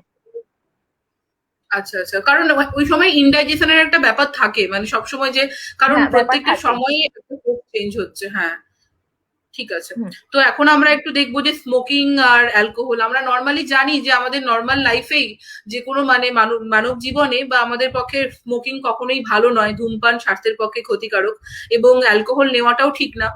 কারণ সেটা শুধুমাত্র যে অ্যান্টিনেটাল পোস্টনেটাল মা বা গর্ভবতী মা তার তো আরোই অনেকটাই ক্ষতিকর। তো সেটা নিয়েই তুমি যদি একটু বলতে। অনেকেই মনে করে যে বাচ্চা তো আমার শরীরের মধ্যে আছে, তো আমি যদি স্মোক করি, বা একটা প্যাসিভ স্মোকার মনে করছে যে আমি স্মোক করছি। দেখা যায় যে অনেক মায়েদের তার হাজবেন্ড হয়তো স্মোক করছে, পাশে তার ওয়াইফ কিন্তু প্রেগনেন্ট বসে আছেন, তখন সে ভাবছে যে না, তাহলে আমি তো স্মোক করছি, আমার সমস্যা না। কিন্তু সেখান থেকেও যে অনেক সমস্যা হতে পারে, কারণ একজন প্যাসিভ স্মোকারের থেকেই যে ক্ষতি হয় তা তো নয়, যে যে ডিরেক্টলি নিচ্ছে। একটা মানে অ্যাক্টিভ স্মোকার প্যাসিভ স্মোকার দুটো থেকেই হতে পারে। তো তুমি সেটা যদি একটু বলতে আর কি, স্মোক করলে বাচ্চা শরীরের মধ্যে থাকে তাও কি কি সমস্যা হতে পারে, বা অ্যালকোহল পর্যাপ্ত পরিমাণে নিলে। কারণ এখন এটা ফ্যাশন, দেখা যায় যে ছেলেদের থেকে বেশি মেয়েরা আরো এটা ফ্যাশনেশন, যে একটা স্মোক করা, ড্রিঙ্ক করা, এটা একটা মানে একটা ট্রেন্ড হচ্ছে। তো সেটা নিয়ে তুমি একটু বলতে, যে এটা কতটা ক্ষতিকর হতে পারে একটা গর্ভবতী মায়ের জন্য বা তারপরে। ফার্স্ট বলতে স্মোকিং, যে ডিরেক্টলি স্মোক করছে সে যে স্মেলটা বা যে ধোঁয়াটা ছাড়ছে, এটা তো মা ইনহেল করছে, মা ইনহেল যখন করছে মা তো রেসপিরেটরি সিস্টেমে যাচ্ছে, ওই স্মোকের যে ধোঁয়াটা ওটা কিন্তু ডিরেক্টলি কে বাচ্চার রেসপিরেটরি সিস্টেমকে এফেক্ট করছে। আর কি হতে পারে, আমার বাচ্চার ফার্স্ট আমার রেসপিরেটরি ইনফেকশন হবে, বাচ্চার ফিটাল ডিস্ট্রেস শুরু হয়। আর কি হয় আমার, বাচ্চা আমার কিন্তু প্রপারলি গ্রোথ হয় না, আইইউএফ ডে মানে বাচ্চা আমার মানে পেটের মধ্যে কিন্তু মারা যায়, বাচ্চা কিন্তু প্রপারলি গ্রোথ হতে পারে না। আর কি হয়, ইন্ট্রাইউটেরাইন ফিটাল ডেথ যেটা বলছো, তাই না? হ্যাঁ হুম। আইইউজিআর হয়, মানে হচ্ছে আইইউজিআর হচ্ছে ইন্ট্রা ইউটেরাইন গ্রোথ রেস্ট্রিকশন। মানে আইইউজিআর কি হয়, বাচ্চা প্রপার, যেহেতু বাচ্চা রেসপিরেটরি সিস্টেম গ্রো করছে না, বাচ্চা ঠিকঠাক ভাবে যদি নিঃশ্বাস নিতে না পারে, বাচ্চা বাড়বে ওয়েটে, বাচ্চা তো অটোমেটিক্যালি আইইউজিআর হয়ে যাবে। বাচ্চা নিঃশ্বাস নিতে না পারলে বাচ্চা তো অটোমেটিক্যালি পেটের মধ্যে মারা যাবে। নিঃশ্বাস নিতে না পারলে বাচ্চা তো আমার ফিটাল ডিস্ট্রেস তো হবেই। এগুলো আবার মেন প্রবলেম। তার মানে কি, বাচ্চা আমার কিন্তু ইনফ্যান্ট মর্টালিটি রেট কিন্তু আমার বাড়বে যদি মা যদি স্মোকিং বন্ধ না করে। আর অ্যালকোহলের ক্ষেত্রে কি হয়, সবাই জানে অ্যালকোহল আমাদের লিভারকে এফেক্ট করে। এবার যখন আমি মা যখন অ্যালকোহল স্মোক করছে, কারণ আমি ফার্স্টেই বলেছি, মা যদি মানে অক্সিজেন নেয় সেটা মা থেকে বেবি শরীরে পরের স্লাইডটা যায়। একটু দেখান। মা যদি প্রপারলি প্রোটিন ইনটেক করে সেটা হবে, মা যদি অ্যালকোহলও ইনটেক করে তারও এফেক্ট কিন্তু আমার বেবির শরীরে পড়বে। তার ফলে কি হবে, ফার্স্ট হচ্ছে বেবির, আমার যেটা হচ্ছে বেবির গ্যাস্ট্রো জিআই সিস্টেম, ওটা কিন্তু ফার্স্ট এফেক্ট হয়। আর জিআই সিস্টেমে বেবিদের কিন্তু প্রচুর কমপ্লিকেশন দেখা যায়, হয়তো তখন হয় না কিন্তু এমনিতেই আফটার মায়েদের সাথে ডেলিভারি। বাচ্চার খুবই ওতপ্রোতভাবে জড়িত থাকে। সেই সময় যা হ্যাঁ এফেক্ট মা যা করছে সেটা কিন্তু এফেক্টটা মায়ের বাচ্চার উপরে এফেক্ট, পড়ছে। বাচ্চার জিআই সিস্টেমে প্রচুর প্রবলেম থাকা যায়। তার ফলে দেখো বাচ্চা জিআই সিস্টেমে কি কি প্রবলেম, একটা সময় হয় বাচ্চা কন্টিনিউয়াস বাচ্চার আমার স্টুল হতে থাকে, কিন্তু বুঝতে পারছে না কেন, কিন্তু তখন যে বুঝতে হবে যে মায়ের নিশ্চয়ই প্রেগনেন্সি পিরিয়ডে কিছু করেছিল যার জন্য বাচ্চার আফটার ডেলিভারি প্রথম প্রথম হবে না, হয়তো 1 মান্থ পর থেকে বা জিআই সিস্টেমের প্রবলেম গুলো কন্টিনিউয়াস বাড়তে থাকে। তাই জন্য প্রেগনেন্সি পিরিয়ডে মায়ের কিন্তু ইমিডিয়েটলি স্মোকিং আর ড্রিঙ্কিংটা বন্ধ করতে হবে, অ্যালকোহল আমরা বন্ধ করি, নাহলে কিন্তু ফার্দার বাচ্চা মরার রেট, হার যেটাকে বলি, সাথে সাথে কিন্তু বাড়তে শুরু করবে। আচ্ছা, এবার একটু যদি বলো, পরের স্লাইডটা একটু দেখান।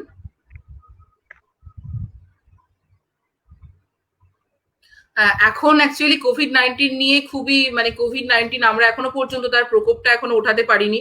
কোভিড-19 বা করোনা এখনো প্রচন্ডই এফেক্টেড। সেটা শুধুমাত্র প্রেগনেন্ট মায়েদের মানে অ্যান্টিনেটাল মা বা পোস্টনেটাল মা এরকম ব্যাপার না। কোভিড-19 থেকে সবারই প্রিকশন নেওয়া উচিত, সবাই সেটা জানি। তো তুমি একটু যদি বলতে যে কিরকম প্রিকশন গুলো কোভিড এর সময়তে মার নেওয়া উচিত, কিরকম নিলে অ্যাটলিস্ট করোনা থেকে বা কোভিড থেকে তো প্রিকশন সবারই নেওয়া উচিত, কিন্তু মায়ের কি কি প্রিকশন নিলে আর কি, অ্যান্টিনেটাল মাদের বিশেষ করে যারা প্রেগনেন্ট মায়েরা আছেন তাদের কি কি প্রিকশন নিলে অ্যাটলিস্ট এখান থেকে অনেকটা রেহাই পান বা এরকম থেকে একটু দূরে থাকতে পারেন? এরকম প্রশ্নও এসেছে, তুমি যদি একটু আলোচনা করো। সবার ফার্স্ট আমরা জানি যে আমাকে মাস্ক পরতেই হবে।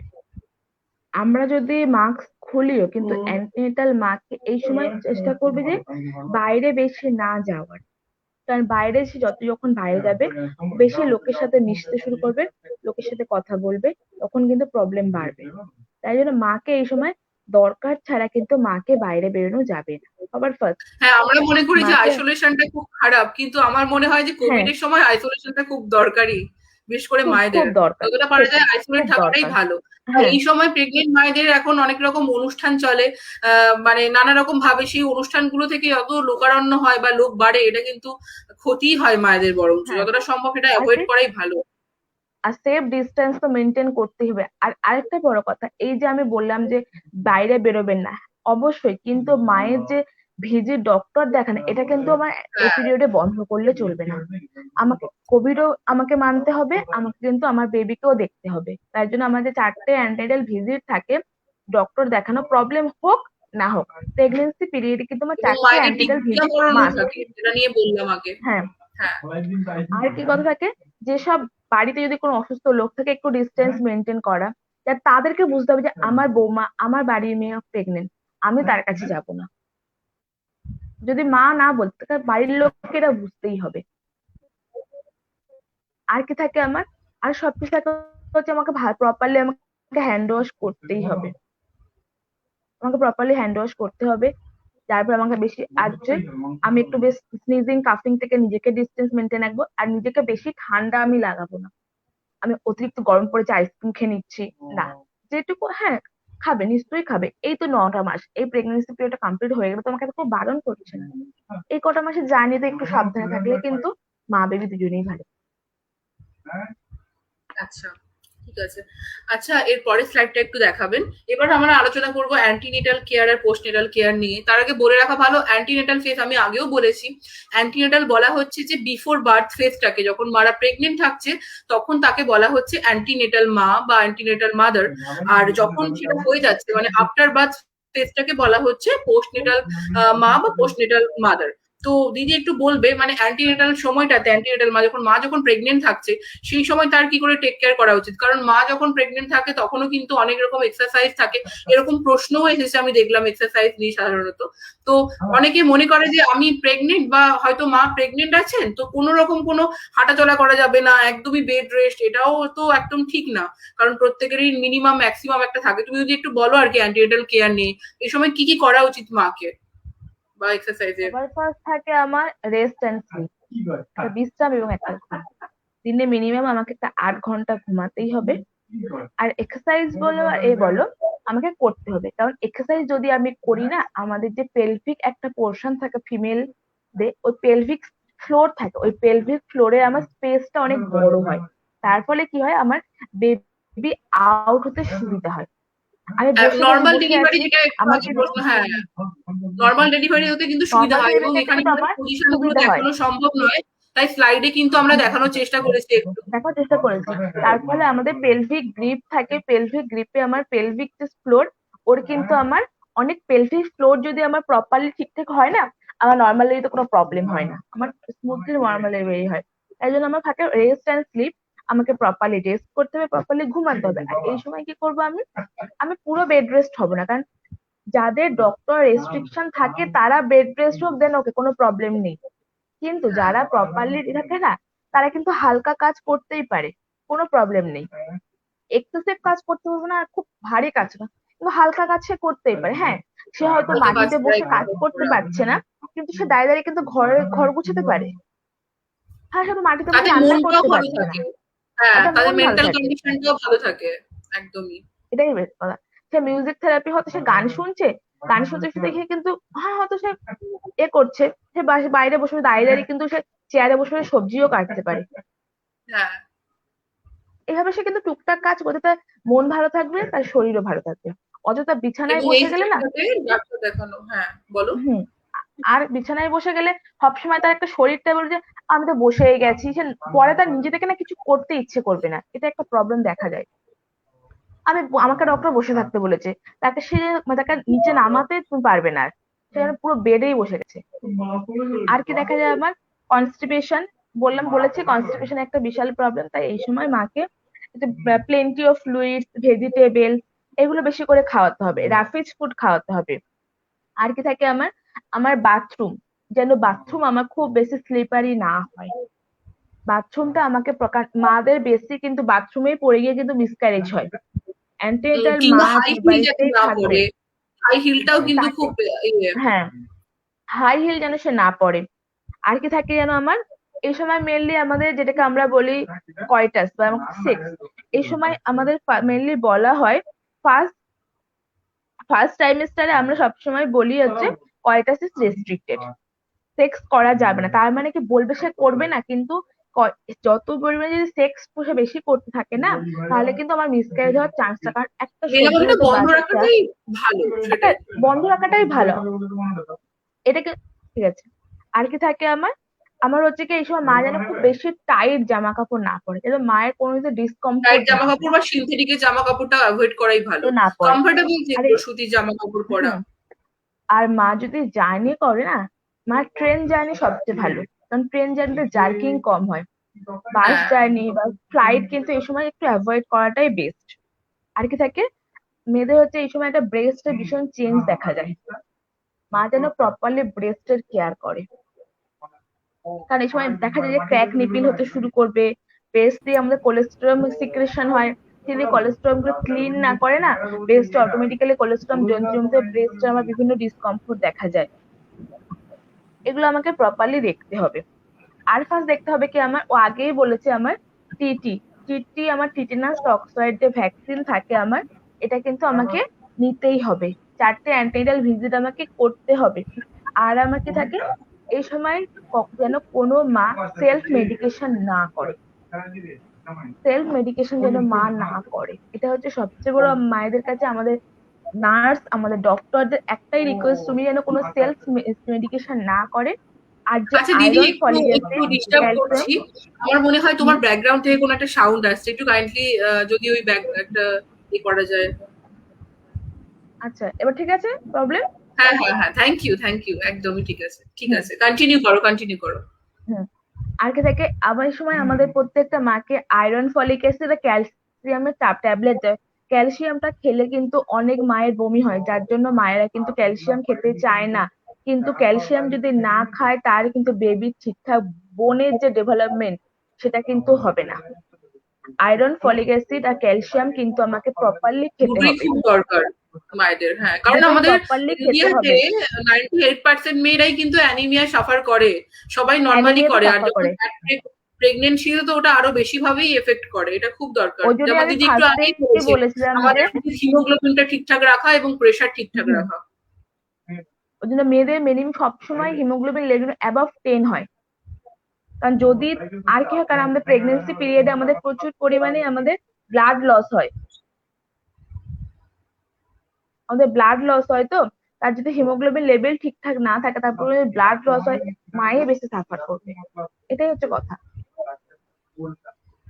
আচ্ছা, ঠিক আছে, এর পরের স্লাইডটা একটু দেখাবেন। আমরা অ্যান্টিনেটাল কেয়ার নিয়ে বললাম, মানে বাচ্চা হওয়ার আগেরটা বললাম। এবার যদি একটু আমরা বলি যে পোস্টনেটাল কেয়ার, মানে একটা বাচ্চা হয়ে যাওয়ার পরেও আমাদের কি কি কেয়ার করার থাকে, বা কি কি মানে কি কি নেওয়া উচিত, কি করা উচিত, টেক কেয়ার করা উচিত মায়ের একটা, বা বাচ্চাকে নিয়ে কি রকম কি করবেন, যারা বোঝেন না এবং যারা প্রথম মা হন তারা খুব টেন্স থাকেন, তাই তুমি যদি একটু বলতে আর কি পোস্টনেটাল কেয়ার। পোস্টনেটাল কেয়ার বলে মানে বাচ্চা ডেলিভারির পরে না, আমাকে ফার্স্ট দেখতে হবে মায়ের ব্লিডিংটা কেমন হচ্ছে, মায়ের যেন ব্লিডিংটা এক্সেসিভ লেভেলে না হয়।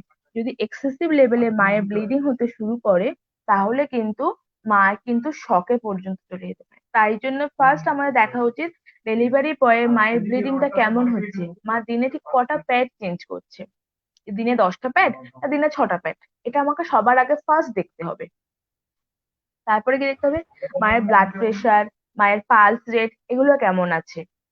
যদি আমার বিপি বেশি থাকে তখন কিন্তু আমার ফার্দার অনেক কমপ্লিকেশন দেখা যাবে। মায়ের বিপি যদি মায়ের ব্লাড প্রেশারটা অল টাইম মোস্ট ভাইটাল, যে প্রেগনেন্সি কনসিভ করার আচ্ছা সময় দিদি, থেকে বলছি বেবি ডেলিভারি সাউন্ডটা না পর্যন্ত। বারবার আসছে, আমার কাছে বারবার প্রশ্ন আসছে যে খুব সাউন্ড হচ্ছে, কাইন্ডলি একটু যদি বলো আর কি। ঠিক আছে, এবার আর হবে না। হ্যালো, ওকে ওকে ওকে, হ্যাঁ হ্যাঁ হ্যাঁ শুনতে পাচ্ছি, ঠিক আছে, থ্যাংক ইউ। এবার ফার্স্ট হচ্ছে মায়ের মানে মোস্ট কনসিভ করা থেকে মায়ের হচ্ছে কি আমার ডেলিভারি পর্যন্ত, ডেলিভারি পরেও পর্যন্ত মায়ের মানে ব্লাড প্রেশারটা মোস্ট ইম্পর্টেন্ট, ওটা আমাকে অল টাইম চেক করতে হবে। আর আর কি হয়, আমার মায়ের পালস রেট যেন আমার অ্যাবাভ 100 এর বেশি, হ্যাঁ 100, 9, 10 হয়, এটা এক এক ক্ষেত্রে হয়, কিন্তু আমাকে যেন অ্যাবাভ 140 না হয়। মায়ের পালস রেট, মায়ের বিপি আমাকে অল টাইম চেক রাখতে হবে। এগুলো হচ্ছে মোস্ট ইম্পর্টেন্ট, আমার নর্মাল ডেলিভারি হোক আমার সিজারিয়ান সেকশন হোক, এগুলো আমাকে সবার আগে দেখতে হবে। আর কি দেখা যায়, নর্মাল ডেলিভারিতে অনেক সময় না আমাদের মেডিকেল টার্মে আমরা বলি এপিসিওটমি, কারণ প্রাইমি মাদের ক্ষেত্রে না বেবি যে আউট হয় ভ্যাজাইনা দিয়ে প্রপারলি তো স্পেস থাকে না আমার, তখন আমাদের তখন কাটা এপিসিওটমি হয় দেওয়া হয়। একটু। হ্যাঁ, হুম। ওই কাটাতে আমার কোনো ইনফেকশন হয়েছে কিনা, কোনো হেমাটোমা হয়েছে কিনা, কোনো পাস ফরমেশন হয়েছে কিনা, এগুলো আমাকে ঠিক যেমন নর্মাল ডেলিভারিতে দেখা হয়, ঠিক তেমনি সিজারিয়ান সেকশনেও আমার যে ইনসিশন হয়েছে অ্যাবডোমেনে না, ওখানে আমার দেখতে হবে কোনো ইনফেকশন হয়েছে কিনা, কোনো ব্লিডিং হচ্ছে কিনা, কোনো পাস হ্যাঁ, ফরমেশন এবং হচ্ছে ব্লিডিং কিনা। নিয়ে বললে বলি, যখন দেখা যায় সেটা সিজারিয়ান সেকশন হোক বা আফটার ডেলিভারি 500 থেকে হুম, যখন 1000 বেশি, যখন 1000 লিটারের বেশি যখন ব্লিডিং হবে, তখন তাকে বলা এমএল হচ্ছে বোধহয় ML postmortem haemorrhage. ML, ML হ্যাঁ, 1000। 500 থেকে যখন 1000 এমএল, তার থেকে যখন বেশি হয় তখন তখন থেকে বলা হচ্ছে পোস্টপার্টাম হ্যামারেজ। তো সেই জন্য আর কি এটাও কি বারবার দেখা উচিত, সেটা বারবার প্যাড চেঞ্জ করা উচিত বা প্যাডে দেখা উচিত কিরকম ভাবে ব্লিডিং হচ্ছে কি না হচ্ছে, সেটাও দেখা উচিত। হ্যাঁ বলো, তারপর বলো। আর কি দেখা যায়, এই সময় হচ্ছে যেহেতু আমাদের সিজারিয়ান সেকশনে প্রথমে হচ্ছে মার রিকভারি হতে একটু টাইম লাগে না, এখানে মাকে যত না লাইট খাবার দেওয়া হবে ততই বেস্ট, কেননা ওই সময় হবে মায়ের সিজার হয়েছে। আমি প্রথম তো সিজারের ফার্স্ট ডেতে কিছু খেতে দেওয়া হবে না, মা পুরো এনপিএম থাকে, তাই জন্য কখনোই কেউ সিজার হওয়ার পরে পরে কখনো কেউ ভুল করে না মাকে কিছু না খাওয়ায়। এটা হচ্ছে সবসময় মেনে রাখবে, যখন যে আপনার বাড়ির কারো সিজার হচ্ছে তার মানে জানতে হবে কিন্তু আপনার মেয়েকে সিজারের 24 আওয়ার্স কিছু খেতে দেবে না। যদি বা দেয়, হয়তো 1 স্কিপ 2 স্কিপ আমার জল, তার বেশি কিন্তু কিন্তু নর্মাল ডেলিভারিতে না ও 2 কি 4 আওয়ার্স পরে কিন্তু নর্মাল খাবার দাবার খেতে দেওয়া হয়। এটা কিন্তু আমার মানতে হবে, তোমার বেবির তোমার মায়ের সিজারিয়ান সেকশন হয়েছে, তোমার মায়ের নর্মাল ডেলিভারি হচ্ছে, এটা কিন্তু ওকে সবসময় দেখতে হবে। আর কি হয়, আমাদের কিছু পোস্টাল এক্সারসাইজও আছে, কেননা এই এটা সময় কি এখানে হয় পজিশন গুলো যেহেতু, দেওয়াও আছে, পজিশন গুলো তো দেখানো হ্যাঁ, সম্ভব না, এখানে দেওয়া আছে। হ্যাঁ, এবার একটু বলো, তুমি একটু কারণ বলে দাও। এই সময় দেখবে সিজারিয়ান সেকশনে মায়েদের না পেটটা দেখবে একটু বড় হয়ে যায়, সবাই বলে দেখবে যে পেটটা বড় হয়ে আছে, পেটটা কমছে না। মা যদি আফটার সিজার ডক্টরের পারমিশন নিয়ে সে যদি প্রপার এক্সারসাইজ করে না, তার পেট কিন্তু অটোমেটিক্যালি আবার যেমন ছিল প্রি প্রেগন্যান্সি যেমন ছিল ঠিক কিন্তু তেমন হয়ে যায়। এটা কিন্তু আমাকে প্রপারলি মেনটেন করতে হবে, এটা নর্মাল আমি করছি, ডেলিভারি আমি যাদের, তারা প্রপারলি হয়তো দু খাচ্ছি। তিন দিন পর থেকে সেটা করতে পারে হ্যাঁ, এক্সারসাইজ গুলো, কিন্তু যারা সিজারিয়ান সেকশন, সি সেকশনে যাদের ডেলিভারি হচ্ছে, তারা অ্যাটলিস্ট 6 মাস পর বা ডক্টর বলে দেওয়ার পর 4-5 মাস পর বা 6 মাস পর সেটা করাটা বেটার হবে, সেটা ডক্টররাই কেননা বলে দিতে পারবেন। হ্যাঁ, কেন তার পেটে স্টিচ আছে, স্টিচ যদি আমার কেটে যায় আমার কিন্তু হ্যাঁ, হিতে বিপরীত হয়ে যাবে। তাই জন্য এটা থেকে যখনই আরো করবে, যেহেতু আমরা নার্স, আমরা আমার নলেজ দিয়ে আমরা জাস্ট তোমাকে এক্সপ্লেন করতে হবে, কিন্তু পারমিশনটা আমাদের কিন্তু অটোমেটিক্যালি ডক্টরের থেকে নিতে হবে। উইদাউট ডক্টর পারমিশন কিন্তু কেউ কোনো এক্সারসাইজ করবে না। আর কি এক্সারসাইজ করবে সেটা কিন্তু ওনারাই আপনাকে সাজেস্ট করবে, আমি তুমি নয়। ঠিক আছে। আচ্ছা। হুম। আচ্ছা, এবারে এই কেয়ার নিয়ে বললেই পোস্টিটাল কেয়ারের কাছে তাহলে বলি, যে আচ্ছা এই স্লাইডটা না, আমরা পোস্টিটাল কেয়ারের মধ্যেই একটা প্রশ্ন করব, সেটা হচ্ছে যে নিওনেটাল জন্ডিসটা নিয়ে তুমি যদি একটু বলতে, কারণ একটা বেবি বার্থ হওয়ার পরে, কারণ আমরা দেখে থাকি যে 60% দেখা যায় জন্ডিস শুনলেই সবাই আটকে ওঠে, বিশেষ করে নিওনেটাল জন্ডিস মানে হচ্ছে যে আফটার ডেলিভারি, কিন্তু দেখা যায় হুম, যে 60% এটা হতে পারে, এবং এটাও দেখা যায় যখন বেবি যখন ইউটেরাস থেকে যখন প্লাজেন্টা আউট হয়, যখন বাচ্চাটা বেরিয়ে যায়, সেই বেরিয়ে গিয়ে এনভায়রনমেন্টের সাথে কোপ করতে গিয়ে বা এনভায়রনমেন্টের সঙ্গে মিলিয়ে, মানে তার ওই ওয়েদারের সাথে খাপ খাওয়াতে গিয়ে দেখা যায় যে এটা কিন্তু হতেই পারে। এটা নর্মাল, কারণ 60% দেখা যায় যে এটা হয়ই। তো অনেকের ভয় থাকে, তুমি যদি এটা নিয়ে একটু বলতে, কারণ আমরা বুঝি একটু ইয়েলো হয়ে গেলে বা চোখটা একটু হয়ে গেলে, এইটাই একটু নিউরোটাল জন্ডিসটা নিয়ে যদি তুমি একটু বলতে। নিউরাল জন্ডিস আমরা কাকে বলবো? যখন দেখবো আমাদের বেবিদের শরীরের যে বিলিরুবিন লেভেল, সেটা যখন আমার 5 mg/dl এর বেশি হবে, আর বেবি স্কিন, বেবি স্ক্লেরা আমার এগুলো যখন ইয়েলো কালার হবে, তখন তাকে আমরা জন্ডিস বলবো। এই জন্ডিসটা কিন্তু আমাদের মোস্ট অফ দা ক্ষেত্রে প্রত্যেকটা বেবিরই মধ্যে, মানে 100টার মধ্যে 50 থেকে 70টা বেবি দেখা যায়। তাই এটা নিয়ে ভয়ের কিন্তু কোনো রিজন, এটা হওয়ার অনেক কারণ আছে। আমি ফার্স্টেই বলেছিলাম যে মায়ের কি ব্লাড গ্রুপ, এবি পজিটিভ না এবি নেগেটিভ। ধরো মায়ের যদি এবি নেগেটিভ ব্লাড গ্রুপ হয়, আর বেবি যেটা হচ্ছে তার হচ্ছে পজিটিভ ব্লাড গ্রুপ হয়, মানে আরএইচ ইনকম্পাবিলিটি, এইসব ক্ষেত্রে কিন্তু আমার জন্ডিসের একটা চান্স থাকে। আরো কিছু থাকে আমার, হিমোলাইটিক ডিজিজ যদি থাকে আমার, তাতে আমার দেখা যায়। আর কি হয় আমার, এছাড়া যদি আমার প্রবলেম বলতে গেলে, আমার ব্রেস্ট মিল্ক খেতে খেতেও কিছু না অনেক সময় বেবিদের জন্ডিস হয়। ব্রেস্ট মিল্ক খাচ্ছে হয়তো আফটার 2 দিন হয়ে গেল, 2 দিনে কোনো জন্ডিস নেই, কিন্তু 3 দিনের মাথায় তার জন্ডিস গ্রো করতে পারে।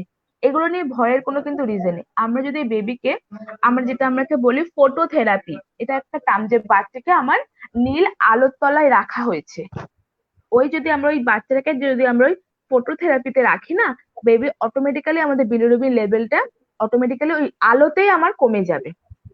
হ্যাঁ, মানে যখন সেটা ধরা পড়ে, যখন ফিল করা, হ্যাঁ। যখন মায়েরা ফিল করতে পারবেন বা মায়ের বাড়ির লোকেরা যে চোখের তলাতে একটু হলুদ লাগছে বা স্কিনটা হলুদ লাগছে, তখন কি করা হয়, তখন টেস্ট করতে দেওয়া হয় যে বিলিরুবিন লেভেলটা কিরকম আছে। তো যখন ডক্টররা দেখেন যে ওই যে দিদি বললেন যে 5 g/dl এর থেকে যখন বেশি হচ্ছে সেটা, তখন সেই ফটোথেরাপি প্রোভাইড করা হচ্ছে, নীল আলো, যেটাতে ভয় পাওয়ার কোনো দরকারই নেই। কোনো দরকার নেই, জাস্ট বেবি চোখটাকে বন্ধ করে আর বেবিকে একটা ন্যাপকিন পরিয়ে আমরা ওই আলোর তলায় রেখে দিই, ওখানে আর কিচ্ছু করা হয় না, এখানে কোনো ভয়ের কিছু নেই। ওই বেবি ওই আলোর তলায় রাখলে অটোমেটিক্যালি বেবি বিলিরুবিন লেভেলটা আবার যেমন নর্মাল হয়ে যায়, অটোমেটিক্যালি জন্ডিস কমে। তাই জন্য যখন জন্ডিস, সেটা নিয়ে প্যানিক করার, ভয় পাওয়ার কোনো রিজন নেই। আচ্ছা, ঠিক আছে। আচ্ছা, এবার একটু পরের স্লাইডটা দেখাবেন।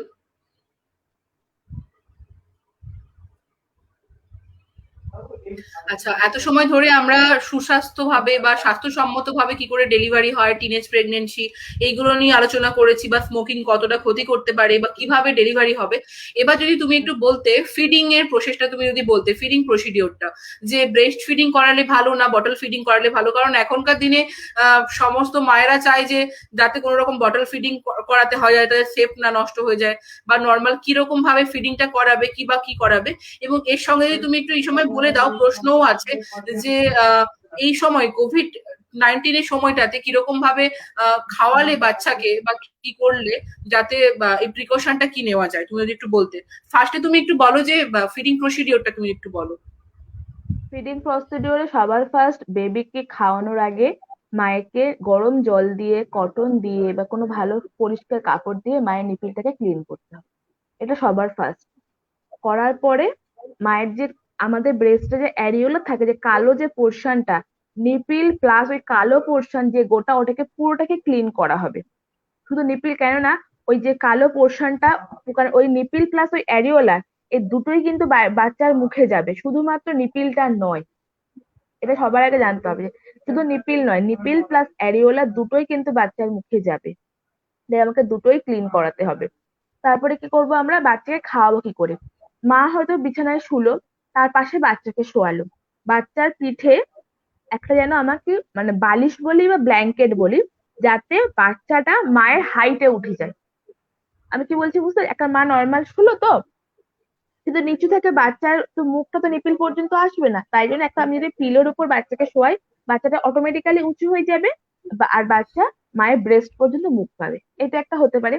বাচ্চাকে না সবসময় একটা সুন্দরভাবে বসিয়ে খাওয়ানো উচিত, মানে মা একটা সুন্দর এখানে জায়গায় পজিশনটা বসে। দেখানো হয়েছে যে যেভাবে হ্যাঁ, সম্ভব দেখানো যাচ্ছে একটা পজিশন মায়ের সাথে করা। দেখানোর চেষ্টা হচ্ছে। এখানে ছবিটা আছে, বাচ্চা বটল ধরে আছে, ঠিক ঠিক তার উপরে ছবি দুটো, মা বাচ্চাকে ধরে আছে, সুন্দরভাবে বসে মা বাচ্চাকে সবসময় খাওয়ানো উচিত, কখনো দাঁড়িয়ে ছোট করে বাচ্চাকে খাওয়ানো উচিত না। কেন না, কারণ এই সময় একটু মিস্টেকে বাচ্চার কিন্তু নাকে, চোখে, মুখে মিল্ক ঢুকে যেতে পারে। বাচ্চা যখন নাকে মিল্ক ঢুকে, তাতে কিন্তু বাচ্চা নিঃশ্বাস নিতে পারবে না, বাচ্চা অ্যাসপিরেট করবে। তাই সবসময় সুন্দর সুস্থভাবে খাওয়ানো উচিত। আর একটা মোস্ট ইম্পর্টেন্ট, খাওয়ানোর পরে বাচ্চা কিন্তু ঢেকুর তোলাতে হয়। কেননা বাচ্চা কিন্তু ঢেকুর না তোলে বাচ্চা কিন্তু আমার ভমিটিং করবে। তাই জন্য পরের স্লাইডে ছবিগুলো ছিল মেবি, বাচ্চা একটু স্লাইডটা চেঞ্জ করুন। না, আর স্লাইডে বোধহয় রাখা হয়নি, তুমি একটু এক্সপ্লেন করে দাও না, আর স্লাইডে রাখা না, হয়নি এটা বেবি এই ফুডের। আছে আছে ছবিটা আছে, যে ফার্স্ট ছবিটা আচ্ছা, যে ওই আমার, উপরটাতে দেওয়া আছে। হ্যাঁ, হ্যাঁ, ওই যে ফার্স্ট ছবিটা বাচ্চার মুখটা আমার কাঁধের উপর রেখে বাচ্চার পিঠটাকে রাব করিয়ে দেওয়া। এভাবে যদি আমার বাচ্চা, আর একটা হয় বাচ্চাকে কোলের উপর বসিয়ে পিঠে রাফ করানো, যে যেভাবে করতে পারে বাচ্চাকে করতে পারে। বাচ্চা খাওয়ানোর পরে বাচ্চা কিন্তু ঢেকুর তোলানো মোস্ট ইম্পর্টেন্ট, ওটা করতেই হবে, নাহলে কিন্তু বাচ্চা ভমিটিং করবে। এবং এখানে একটু আর বলে তুমি, রাখি, সেটা হচ্ছে ব্রেস্ট ফিডিং নিয়ে যখন দিদি বলছেন বাচ্চাকে খাওয়ানোর সময় কখনো শুয়ে খাওয়ানো, এটা খুব দেখা যায়, মানে আমরা যখন পেশেন্টকে দেখতে যাই, দিদিও হয়তো দেখে থাকবে, আমরাও দেখি এটা, যে শুয়ে খাওয়াচ্ছে বা কোনো পজিশন নেই, তবে একদমই এটা উচিত নয় শুয়ে খাওয়ানো বা কোনো কিছু, কারণ একই সবসময় রকম সুন্দর, একইভাবে শুয়ে কখনোই উচিত না, তাতে অসকালটেশন না, হওয়ার খুবই সম্ভাবনা থাকে, এবং তারপর বাচ্চা কিন্তু মানে খুবই সাংঘাতিক কিছু একটা বিপদ ঘটে যাওয়ার সম্ভাবনা থাকে। তাই আর যতই কষ্ট সবসময় হোক, না আমাকে, সিজারিয়ান মায়েরা তোমার বলতে গেলে বলে যে আমরা সিজার হয়েছে, পেট কাটা হয়েছে কি করে, এই জন্যই বলা হয় একজন বাড়ির কোনো মহিলাকে থাকতে, যাতে আস্তে আস্তে করে হলেও তুলে খাওয়াতে পারে, বাচ্চাকে তুলে একটু মাহারাকে তুলে খাওয়াতে পারে, কিন্তু কখনোই এটা উচিত নয় যে মা শুয়ে আছে বাচ্চা ওইভাবে খাবে। হ্যাঁ দিদি, বাট কন্টিনিউ করো। আর ব্রেস্টকে আমাকে অল্টারনেট করতে হবে। আমাকে 15 মিনিট রাইট রাইট ব্রেস্ট, আর 15 মিনিট আমার লেফট ব্রেস্ট। কন্টিনিউ একটা ব্রেস্ট আমার 1 ঘন্টা ধরে কিন্তু কখনোই না, আমাকে অল্টারনেট ব্রেস্ট আমাকে খাওয়াতে হবে কিন্তু মাকে। আর তুমি বললে যে কোভিড-19 কিভাবে মা খাওয়াবে। ফার্স্ট কথা, কোভিড-19 বাচ্চাকে খাওয়ানোর আগে মায়ের কিন্তু দুটো হাত সবসময় পরিষ্কার, আর মানে পরের মায়ের স্লাইডটা, ব্রেস্ট যেন, হ্যাঁ তুমি আর বলো। মায়ের যে ব্রেস্ট, ওটাকে অল টাইম ক্লিন করতে হবে। এই এই দুটো ক্লিন করার পরেই যেন মা বাচ্চাকে খাওয়ানো শুরু করে। মা মুখে অবশ্যই মাস্ক পরান, ওইটুকু ছোট বাচ্চার মুখে আমরা মাস্ক পরাতে পারবো না, সম্ভব না। তাই মাকে প্রপারলি কেয়ারটা নিতে হবে। একটা সুন্দর জায়গায় বসে মুখে মাস্ক পরে হাত ধুয়ে সুন্দর কাপড় নিয়ে আমাকে বাচ্চাকে খাওয়াতে, হ্যাঁ আমার বাচ্চাকে তো ফেস হ্যাঁ, শিল্ড এখানে ইউজ দেখাই করতে পারি। যাচ্ছে যে মা বাচ্চাকে, এত ছোট বাচ্চাকে তো মাস্ক দেওয়া যায় না, কিন্তু ওপরের ফটোটাতে দেওয়া আছে যে ফেস শিল্ড কিন্তু অনেক সময় পাওয়া যায়, ওটা অনেকটা হয়, হ্যাঁ, ওটা পরানো যেতে পারে, অনেকটাই, তাই না ওটা দিদি? পড়ানো যেতেই হ্যাঁ, পারে। ফেস শিল্ডটা হ্যাঁ, দেওয়া ওটা যেতে পড়ানো পারে, যেতে পারে। হ্যাঁ। আর আর তুমি যে বললে বটল ফিডিং, হ্যাঁ আমরা সবসময় বলি বটল ফিডিং করাবে না, কিন্তু যখন কোনো কোনো মায়ের ব্রেস্ট মিল্ক আসে না, তখন কিন্তু আমাদের বটল ফিডিং করাতেই হয়। এটা কিন্তু, হ্যাঁ হয়তো আমরা করাতে বলি, কিন্তু কিন্তু বাচ্চা খাবে কি যদি মা ব্রেস্ট মিল্ক না পায়। তাই জন্য যখন ব্রেস্ট বটল ফিডিং করাবে, বটলটাকে অবশ্যই ক্লিন করে নিতে হবে। ক্লিন করে নিয়ে আমাকে গরম জলে আমাকে বয়েল করতে হবে ফিটার, প্লাস আমার যে বটলের যে মুখ, চামচ, বাটি, যেগুলো তোমাকে মিল্ক করবো, মিল্ক গুলবো, সেটা সবসময় আমাকে একদম প্রপারলি ক্লিন, মানে বলতে পারি এমন স্টেরাইল বয়েল ওয়াটারে আমি 30 মিনিট ধরে বয়েল করব, তারপর আমি ঠান্ডা জলে ধোবো, তারপর আমি সেগুলো ইউজ করবো। তাহলে আমরা চেষ্টা করলে এরকম ভাবে যদি মেনটেন করি না, আমরা কোভিড-19 কে বাচ্চা মাকে রক্ষা করতে পারি। এবং এখন যেটা মায়েদের খুব একটা অল্প বয়সী মায়েদের বিশেষ করে, যে আমাদের কিন্তু যতটা সম্ভব উচিতই ব্রেস্ট ফিডিংটা করানো, বটল ফিডিংটাকে অ্যাভয়েড করে, যে ব্রেস্টের নষ্ট হয়ে যাবে, আমাদের feed হবে না, এটা কিন্তু উচিত। এবার তাহলে প্রশ্ন আসবে যে মায়ের তো দুধ হচ্ছে না, তাহলে কি বটল ফিডিং করা হবে না? অবভিয়াসলি করানো হবে, তো সেটা ডক্টর নিজেরাই প্রেসক্রাইব করে দেবেন। কিন্তু অনেকেরই ভ্রান্ত ধারণা থাকে, যারা মানে বিশেষ করে গ্রামের দিকে, গ্রাম যাদের ল্যাক অফ নলেজ থাকে তারাই এটা করে, যে 2-3 মাস হয়ে গেলে বা 1-2 মাস হয়ে গেলে সঙ্গে সঙ্গে বাচ্চাকে বাইরের তোলা খাবার ধরিয়ে দেওয়া, যাতে ফিগারটা ভালো করে থাকে, যাতে হেলদি হয় বাচ্চা। আর একটা জিনিস এখানে বলে রাখা ভালো, বাচ্চাকে একদম নিউবর্ন বাচ্চাকে, বাচ্চা হয়ে যাওয়ার পরে কিন্তু সাথে সাথেই ব্রেস্ট ফিডিং করানোই ভালো, কিন্তু অনেকে কি করে চিনি জল বা মিছরি এরকম টাইপের দেয় মনে হ্যাঁ, হয়, মধু মানে মধু মধু এরকম টাইপের দেওয়া মুখে হয়, মুখে মধু খুবই দেওয়ার একটা অ্যাভয়েড ব্যাপার করা যায়। থাকে। কখনোই কিন্তু নিউবর্ন বাচ্চার মুখে কেউ মধু দেবে না। আর একটা মোস্ট কথা, এখন কিন্তু কারণ এটা বাচ্চাদেরকে থেকেই ডক্টররা আছে কাজল যে পরাতে বারণ করে। কাজল পরাতে কেউ কিন্তু এখন কেউ বাচ্চাকে কিন্তু কেউ কাজল পরাবে না, এটা সবাই রিকোয়েস্ট, কেননা কাজল থেকে বাচ্চার কিন্তু স্কিনে এখন ইনফেকশন মোস্ট অফ দেখা যায়। তাই জন্য বাচ্চাকে একেবারে সদ্য নতুন জামা কাপড় কেউ পরাবে না। আগে নতুন জামা কাপড় আনবে, ডেটল দিয়ে ভালো করে জামা কাপড় কাচবে, কেচে রোদ্দুরে শুকিয়ে তারপরে নতুন বাচ্চাকে পরাবে। শুকনো করে ভালো আনলাম করে। সুন্দর করে, ডেটল দিয়ে কিন্তু অবশ্যই পরিষ্কার করে, কেননা নতুন জামা কাপড় পরলে বাচ্চার স্কিনে ইনফেকশন দেখা যাবে, কাজল পরলে স্কিন ইনফেকশন হবে, এগুলো কিন্তু মোস্টলি রেস্ট্রিক্টেড এখন। তারপরে বলো। আর কথাতে আছেও যে বাচ্চার প্রথম মানে খাওয়া মানে ব্রেস্ট ফিডিং করা, ওটাই ফার্স্টে বাচ্চার ভ্যাকসিনেশন বলা হয় ব্রেস্ট ফিডিং কে, মানে প্রথম টিকাকরণই হচ্ছে বাচ্চার, কারণ ওখান থেকে অনেক ইমিউনিটি থাকে, অনেক কিছু থাকে, তো সেই জন্য প্রথম কিন্তু ওটা খাওয়ানোটা খুব দরকার আছে। এবং টিকাকরণটা নিয়ে এখানে বললে ভালো হয়, বাচ্চাকে অ্যাট বার্থেই আমাদের টিকা দিয়ে দেওয়া হচ্ছে, যেটা হচ্ছে বিসিজি দেওয়া হচ্ছে, ভিটামিন কে দেওয়া হচ্ছে এবং ওপিভি দেওয়া হচ্ছে। তাই প্রত্যেকটা মায়েরই কিন্তু সবসময়ের জন্য এই তিনটে দেওয়ার পর সাধারণত ডিসচার্জ করে দেওয়া হয়, মানে ছুটি করে দেওয়া হয়। তাই প্রত্যেকটা মুহূর্তে যাতে আশা দিদিদের সাথে এবং বিপিএইচসি হেলথ সেন্টার গুলোতে যোগাযোগ করা হয়, কারণ হেলথের একটা কার্ড থাকে যেটাতে কিন্তু 16 বছর পর্যন্ত টিকাকরণের থাকে, এবং কোন কোন সময়ে কি ভ্যাকসিন কি ব্যাপার এটা কিন্তু নেওয়াটা খুবই দরকার। তো ঠিক আছে, এরপর আরেকটা বলি যে ভ্যাকসিন যখন নিলে না, ভ্যাকসিন নেওয়ার পর দেখবে অনেক বাচ্চার জায়গাটা কিন্তু ঢিল হয়ে থাকে।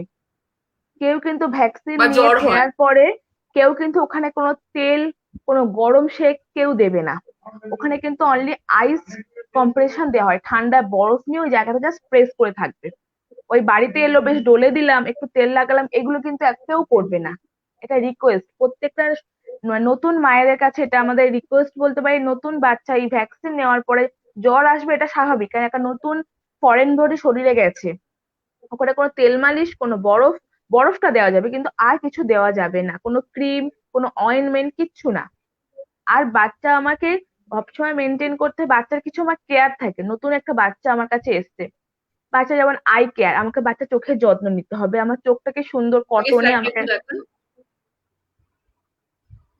সুন্দর একটা, আমি খাবার একটা গরম জল নিলাম, সেটাকে ঠান্ডা করলাম, দুটো কটন সেখানে ভেজালাম, ভেজে আমি বাচ্চার চোখটাকে আমি পরিষ্কার করে দিলাম। এটা ভাবে আমি চোখের কেয়ার করতে পারি। এর আগের স্লাইড ওটা, আগেরটা, আগের হ্যাঁ, চোখটা পরিষ্কার করলাম। তারপর বাচ্চা আমাদের এর আগেরটা আম্বিলিকাল কর্ড যেটা থাকে আমাদের, যেটা যেটা নাভি, ওই নাভিটা কিন্তু আমাকে দেখতে হবে ওখান থেকে কোনো র্যাশ, কোনো পাস ফর্মেশন হচ্ছে কিনা, ওখানে সুন্দর করে ক্লিন করতে হবে আমার। বাচ্চার মুখটা আমার হাতে একটা কটন জড়িয়ে বা একটা ভালো পরিষ্কার কাপড় জড়িয়ে বাচ্চার মুখটা পরিষ্কার করে দিতে হবে আমাকে।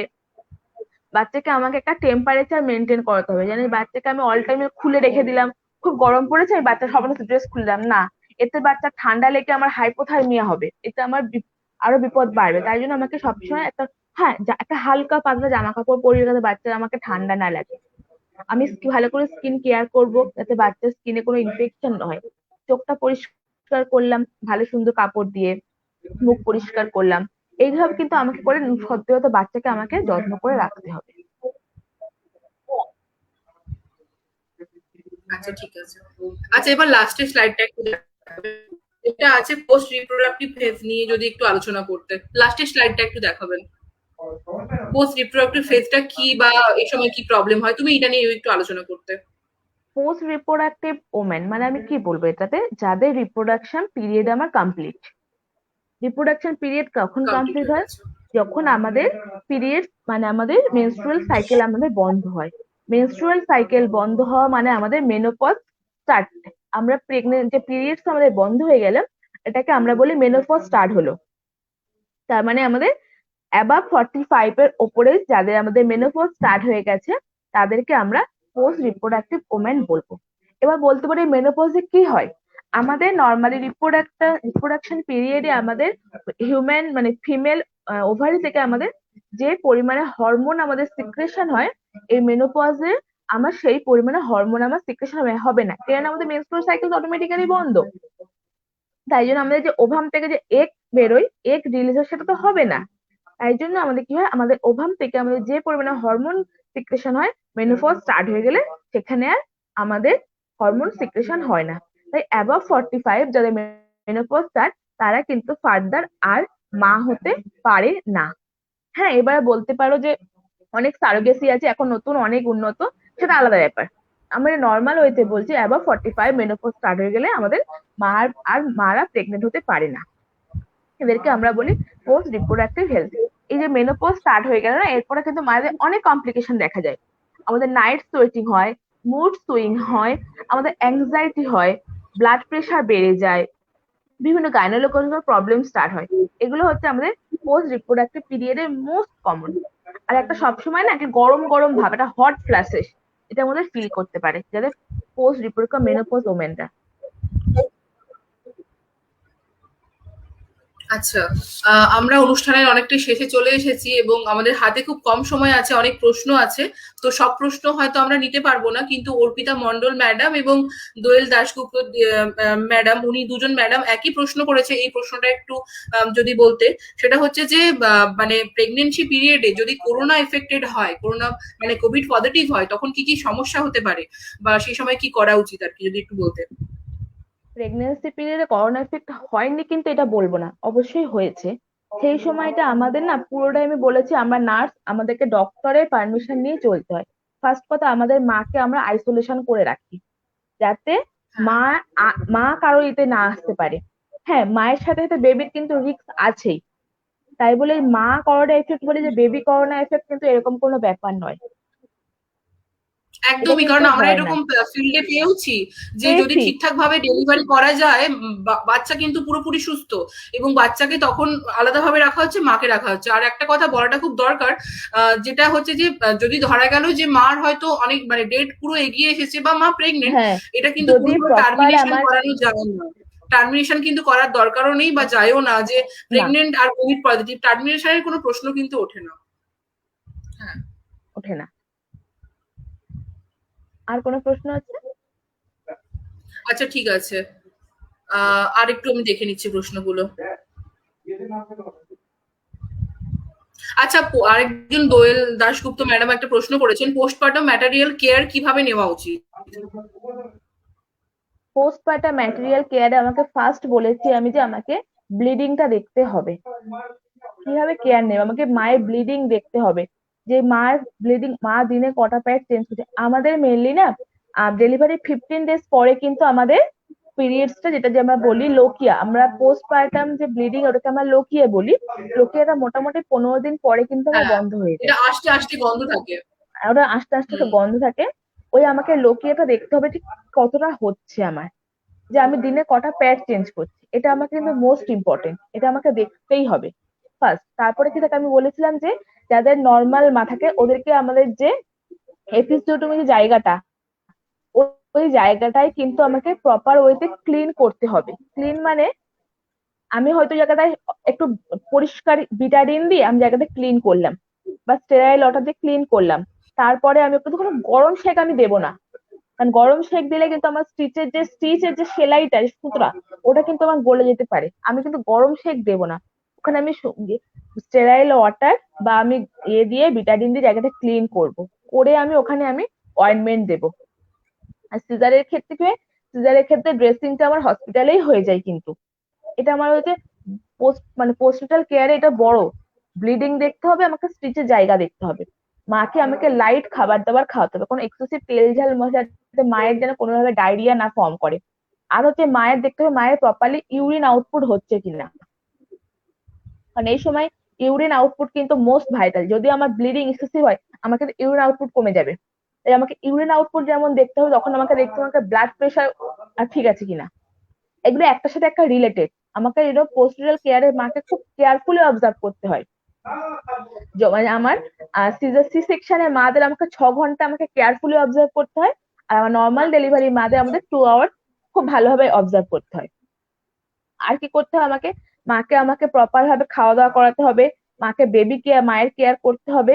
আর থাকে আমাকে মাকে যেন প্রপারলি ঘুমোতে দেওয়া হয়, কেননা এই বেবি ডেলিভারি সত্যি প্রসেসটা হ্যাঁ, খুবই কারণ এখন কষ্টের। দেখা যায় যে বাচ্চা হয়েছে, তো বাচ্চার বাড়ির লোক যতজন পারে পরপর পরপর এসে এটা হ্যাঁ, মানে করে, এটা কিন্তু একদমই উচিত না। আর ডিউরিং একদমই নয়, কোভিড তো একদমই নয়, একদমই একদমই নয়। মানে মাকে প্রপার বাচ্চা রেস্ট হয়ে গেল, করাটা খুব দরকার। মাকে প্রপারলি রেস্ট দিতে হবে আমাকে। মাকে প্রপারলি রেস্ট করালাম আমি, মাকে আমি খেতে দিলাম, মায়ের ইউরিন আউটপুট হচ্ছে কি সেটা দেখতে হবে আমাকে, মায়ের স্টুল হচ্ছে কি সেটা আমাকে প্রপারলি দেখতে হবে। আর মায়ের যে মেডিকেশন দেয়া হয় ওই মেডিকেশন গুলো আমাকে প্রপারলি নিয়ম করে ফলো করতে হবে। আর বলা হয় এই সময় মায়েরা একটু যেন তাদের সেক্স এটা মেনটেন করে, যেন কেননা কারণ মেনলি এই পোস্টপার্টাম পিরিয়ডে মা কিন্তু ফার্দার আবার আমার কনসেপ্ট করে নেওয়ার একটা কনসেপ্ট করে ফেলে মোস্ট অফ দা কেসে, আবার সেটা মিসক্যারেজ সেটা বুঝতেও পারে না। সেই জন্য এগুলো আমাকে কিছু মেনটেন করতে হবে। ঠিক আছে, যদি কিছুদিন সে তার এটা বন্ধ রাখে, কয়টাসটা কোনো প্রবলেম নেই, হ্যাঁ, একটু বন্ধ রাখো, যে তার নর্মাল যে হিউম্যান স্ট্রাকচার সেটা যেন সে আবার ব্যাক করে। কারণ প্রেগনেন্সিতে তার শরীরে প্রচুর কিছু চেঞ্জ হয়, তাকে সেই প্রি প্রেগনেন্ট স্টেজে তাকে ফিরতে দিতে হবে মাকে, তাতে তার পুরোটা যেন ব্যাক করে, তারপর সে আবার নর্মাল লাইফ আস্তে আস্তে লিড করতে পারে।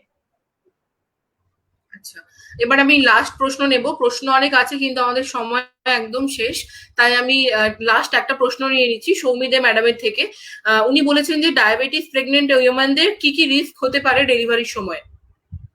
ডায়াবেটিস মানে পেশেন্টদের, ডায়াবেটিক মায়েদের, বাচ্চাদের সবার ফার্স্ট হচ্ছে না, বাচ্চা অ্যাবনর্মাল হয়, বাচ্চার মুখগুলো ফুলু ফুলু হয়, বাচ্চা আমার এত হেভি বাচ্চা হয় না, বাচ্চারই সুগার ফল করে, কারণ ওই মায়ের তো এমনি অটোমেটিক্যালি ইনসুলিন স্টার্ট হয়, বাচ্চা অটোমেটিক্যালি অ্যাবনর্মাল হয়, বাচ্চা এত মুখ ফুলে যায়, মানে দেখে বোঝা যাবে ডায়াবেটিক বা মায়ের বাচ্চাটা, মুখটা অল টাইম সে হেভি, এরকম পুরো পাফিনেস হয়ে যায় মুখে। আর কি হয়, আমার বাচ্চা প্রপারলি গ্রোথ হবে না, কিন্তু সে পাফি হবে, বাচ্চার হাইপোগ্লাইসেমিয়া হবে, সুগার ফল করবে। আর কি হতে পারে আমার, আর হচ্ছে আমার কি, বাচ্চা কিন্তু আমার আইইউএফডি হয়, বাচ্চা আমার পেটের মধ্যেই মারা যায়। এগুলো আমার কিন্তু মোস্ট কমন আমার ডায়াবেটিস মায়েদের প্রবলেম হয়, তা বুঝতেই পারে না মা, কিন্তু আমার তো হসপিটাল, বাচ্চা তো মানে মুভমেন্ট তো ফিল করতে হয়, যে বাচ্চা আমার মুভমেন্ট, কিন্তু বাচ্চা আমার অটোমেটিক্যালি লাস্টের দিকে এসে না, যেহেতু মায়ের শরীরে আমার ব্লাডের মধ্যে আমার সুগার ডিসব্যালেন্স আমার, তখন কিন্তু বাচ্চার শরীরেও ডিসব্যালেন্সটা হয়ে যায়, বাচ্চারাও হাইপোক্যালসিমিয়া যাবে, এটা মোস্ট কমন যেটা। আচ্ছা, থ্যাংক ইউ প্রীতিদি। আমরা একদম শেষে চলে এসেছি। একটা কথা বলা ভালো, সেটা হচ্ছে ম্যাটারনাল হেলথ এমন একটা টপিক, আর চাইল্ড হেলথ আর ম্যাটারনাল হেলথ, এখানে অনেক প্রশ্ন আছে এবং সব হয়তো আমরা টাচ করে যেতে পারিনি, এবং সবটা ডেপথে আলোচনা করাও আমাদের পক্ষে সম্ভব না। তাই আমি অনুষ্ঠানটাকে ফর্মালি ক্লোজ করার জন্য একটু সৌরভদাকে আবার ডেকে নিচ্ছি।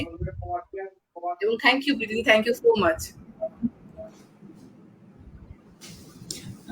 Thank you Anwesha, thank you Priti, তোমরা এত সুন্দর করে বুঝালে, আমাদের যারা জানতাম না, ছেলেরা বিশেষত, তো অনেক কিছুই আমরা জানি না, যেটা হয়তো জানলে আমাদের আরো সুন্দরভাবে সুস্থভাবে ব্যাপারগুলোকে ট্যাকেল করতে সুবিধা হবে।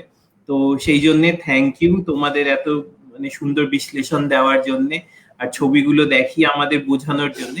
তো রুবির তরফ থেকে আমি তোমাদের দুজনকেই থ্যাংক ইউ জানাচ্ছি, আর আমাদের সাথে জুড়ে থেকো, আর আমাদের মানে নেক্সট যে চেষ্টাগুলো আমরা করব তাতে হেল্প করার চেষ্টা করব। Thank you,